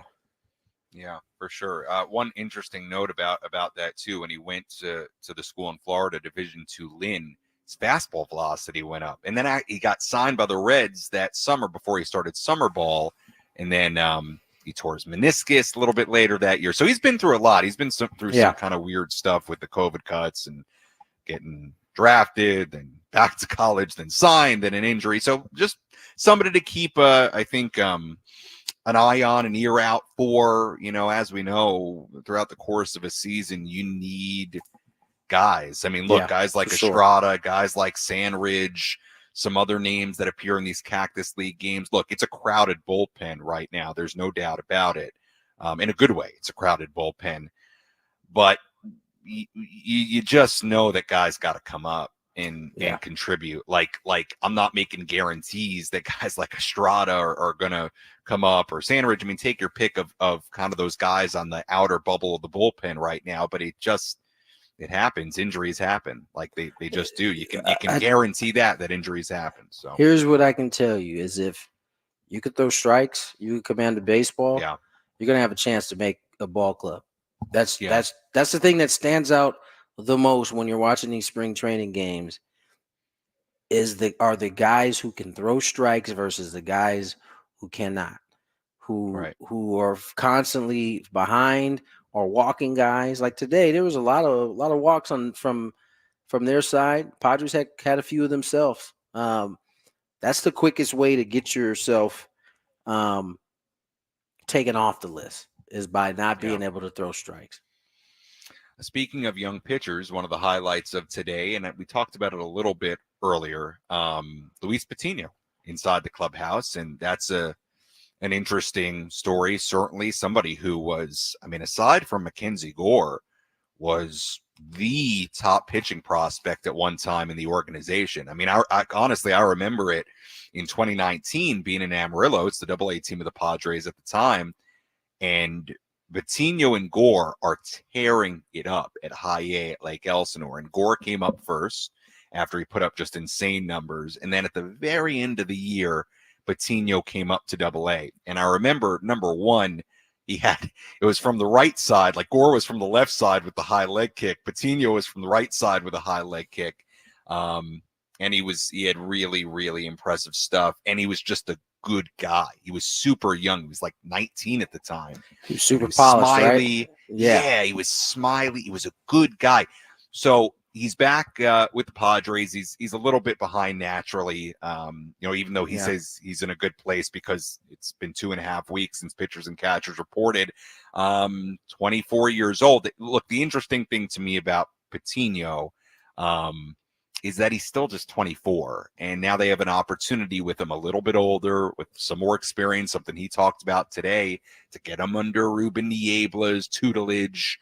Again, like just somebody to keep an eye on, keep an ear out for, because you just never know over the course of a season when somebody like that may arrive, and he's a unique case because it would be sort of a reunion in San Diego for him.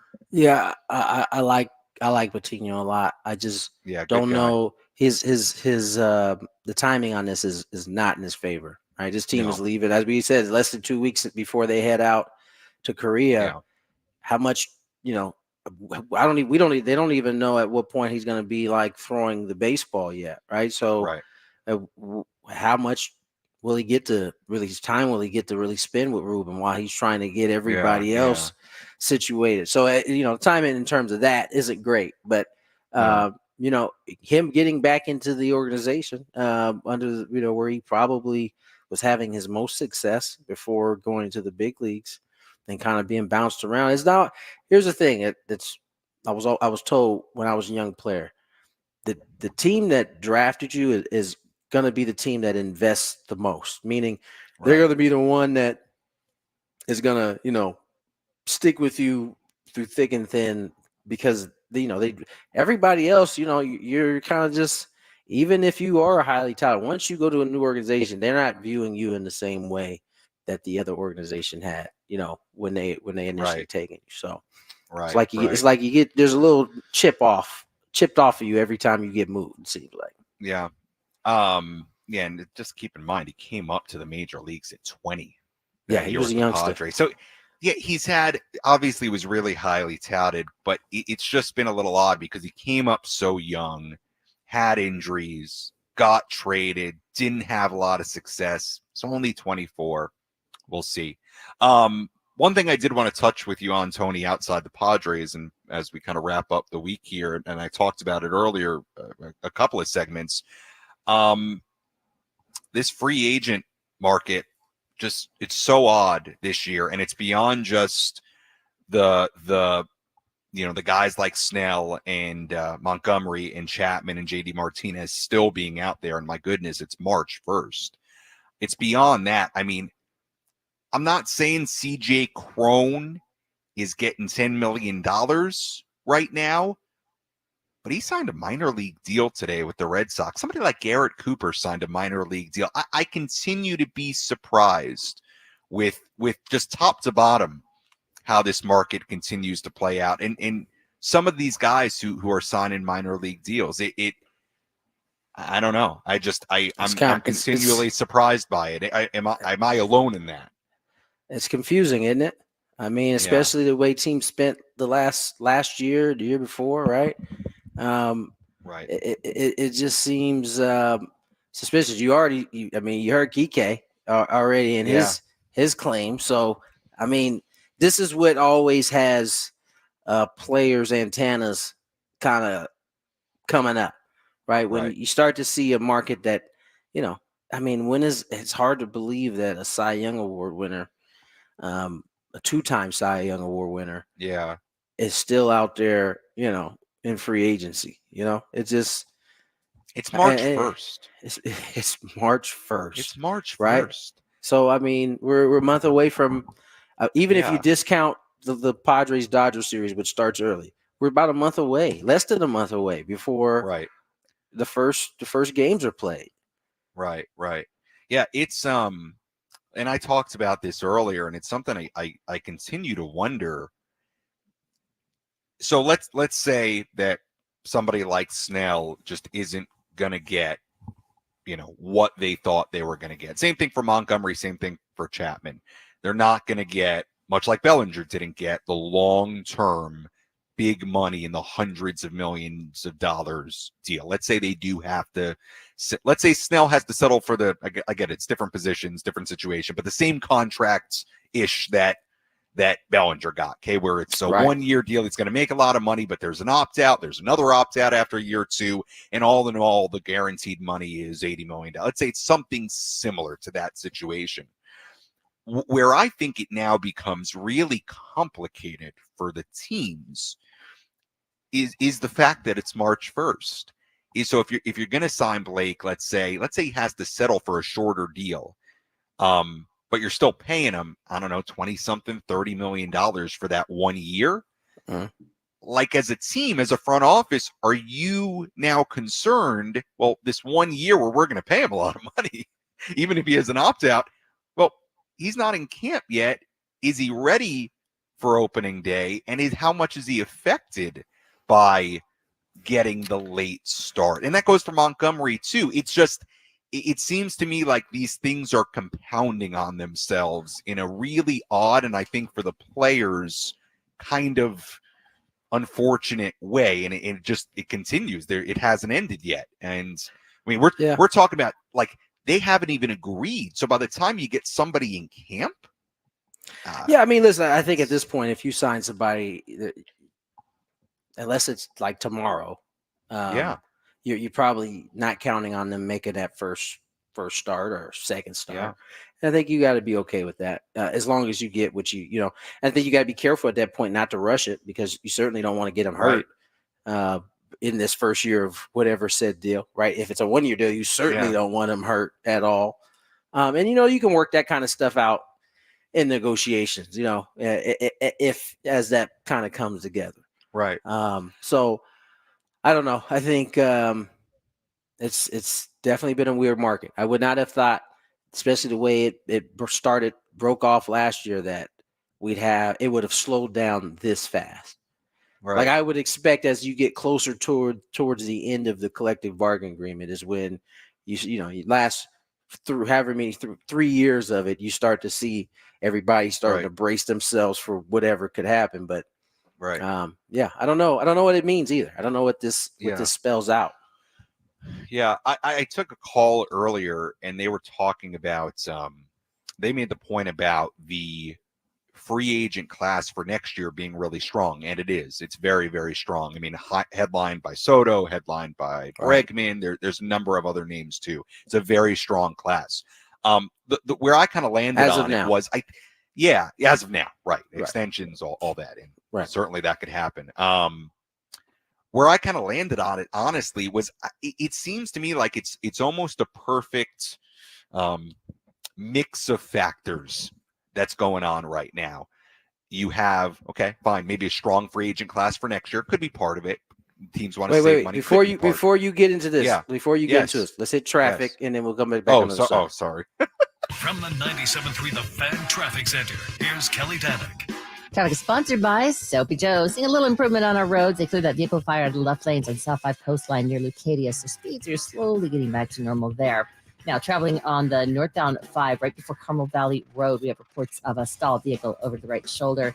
Southbound side of the 805, right before El Cajon Boulevard, accident has been cleared out of lanes. And northbound side of 163, seeing an improvement out of Hillcrest. Accident has been cleared over the right shoulder near Washington Street. Are you ready to suds up for a cause? Chief Bubble Officer Tony Gwynn Jr. and Soapy Joe's is bringing a whole new meaning to being a bigwig with their Soapy Big Wig campaign in support of Susan G. Komen. Make sure to visit info-komen.org/go-to/Soapy Joe to donate today. I'm Kelly Danick with Gwynn and Chris, San Diego's #1 sports station, 97.3 The Fan. All right, Sam, go ahead. Floor is yours. Yeah. Sorry. I don't do traffic during pre and post game. Quickly, because I know the show's almost over. My point was this: it's like a perfect mix of things. Good free agent class for next year. Maybe that's part of it. The uncertainty about the TV money, I think that's certainly part of it. And that's across the board, across baseball right now. And also, look, the reality is for a myriad of reasons, you just have a lot of teams that have spent a lot of money the last couple of years that aren't. Padres included, Mets included, Rangers included. Look, the Yankees didn't spend a lot of money other than the signing Stroman. They traded for Soto. They're paying him. But it's kind of like a mix of factors that's created this very weird offseason this year. If it's and don't let that for 2025, I guess 2024, 25 free agency class that you just mentioned like slip by, because I wouldn't be surprised at all if the teams that are sitting out, including the Padres, are sitting out with that very notion in mind that free agency class is going to be dynamite. Sure. No, it's a good point. And for the Padres, this resets their clock, not staying under. Now, all of a sudden, they are not at risk of being penalized at an extremely high rate. So right. And I also talked about this, like, and this is just my opinion. Look, the way this has gone, like, it's not fun. I don't know if you agree with that. Like, waiting this long and the drip, like a leaky faucet nature of free agency, where it just like there's been no movement, there's been very little rumors. Now it's March 1st, and we're still doing this at a time where like the focus should be it just I don't find it. I don't think it's good. It depends on who you are. Some guys are like, you know what, I don't want to wait anymore. Let's we'll take a smaller deal. Somebody like Blake, I don't think he's tripping. Like, it's just like, you know what, one way or another, I'm gonna get what I'm looking for. He's hanging out in Seattle, loving life. Loving life. Getting the coach's travel ball team. So I think he's in a good place. All right, that's going to do it for today's show. Sam, appreciate you stepping in for us today. You picked us up in a big way. We'll be back on Monday. Same bad time, same bad channel. You guys have a good weekend. Good night.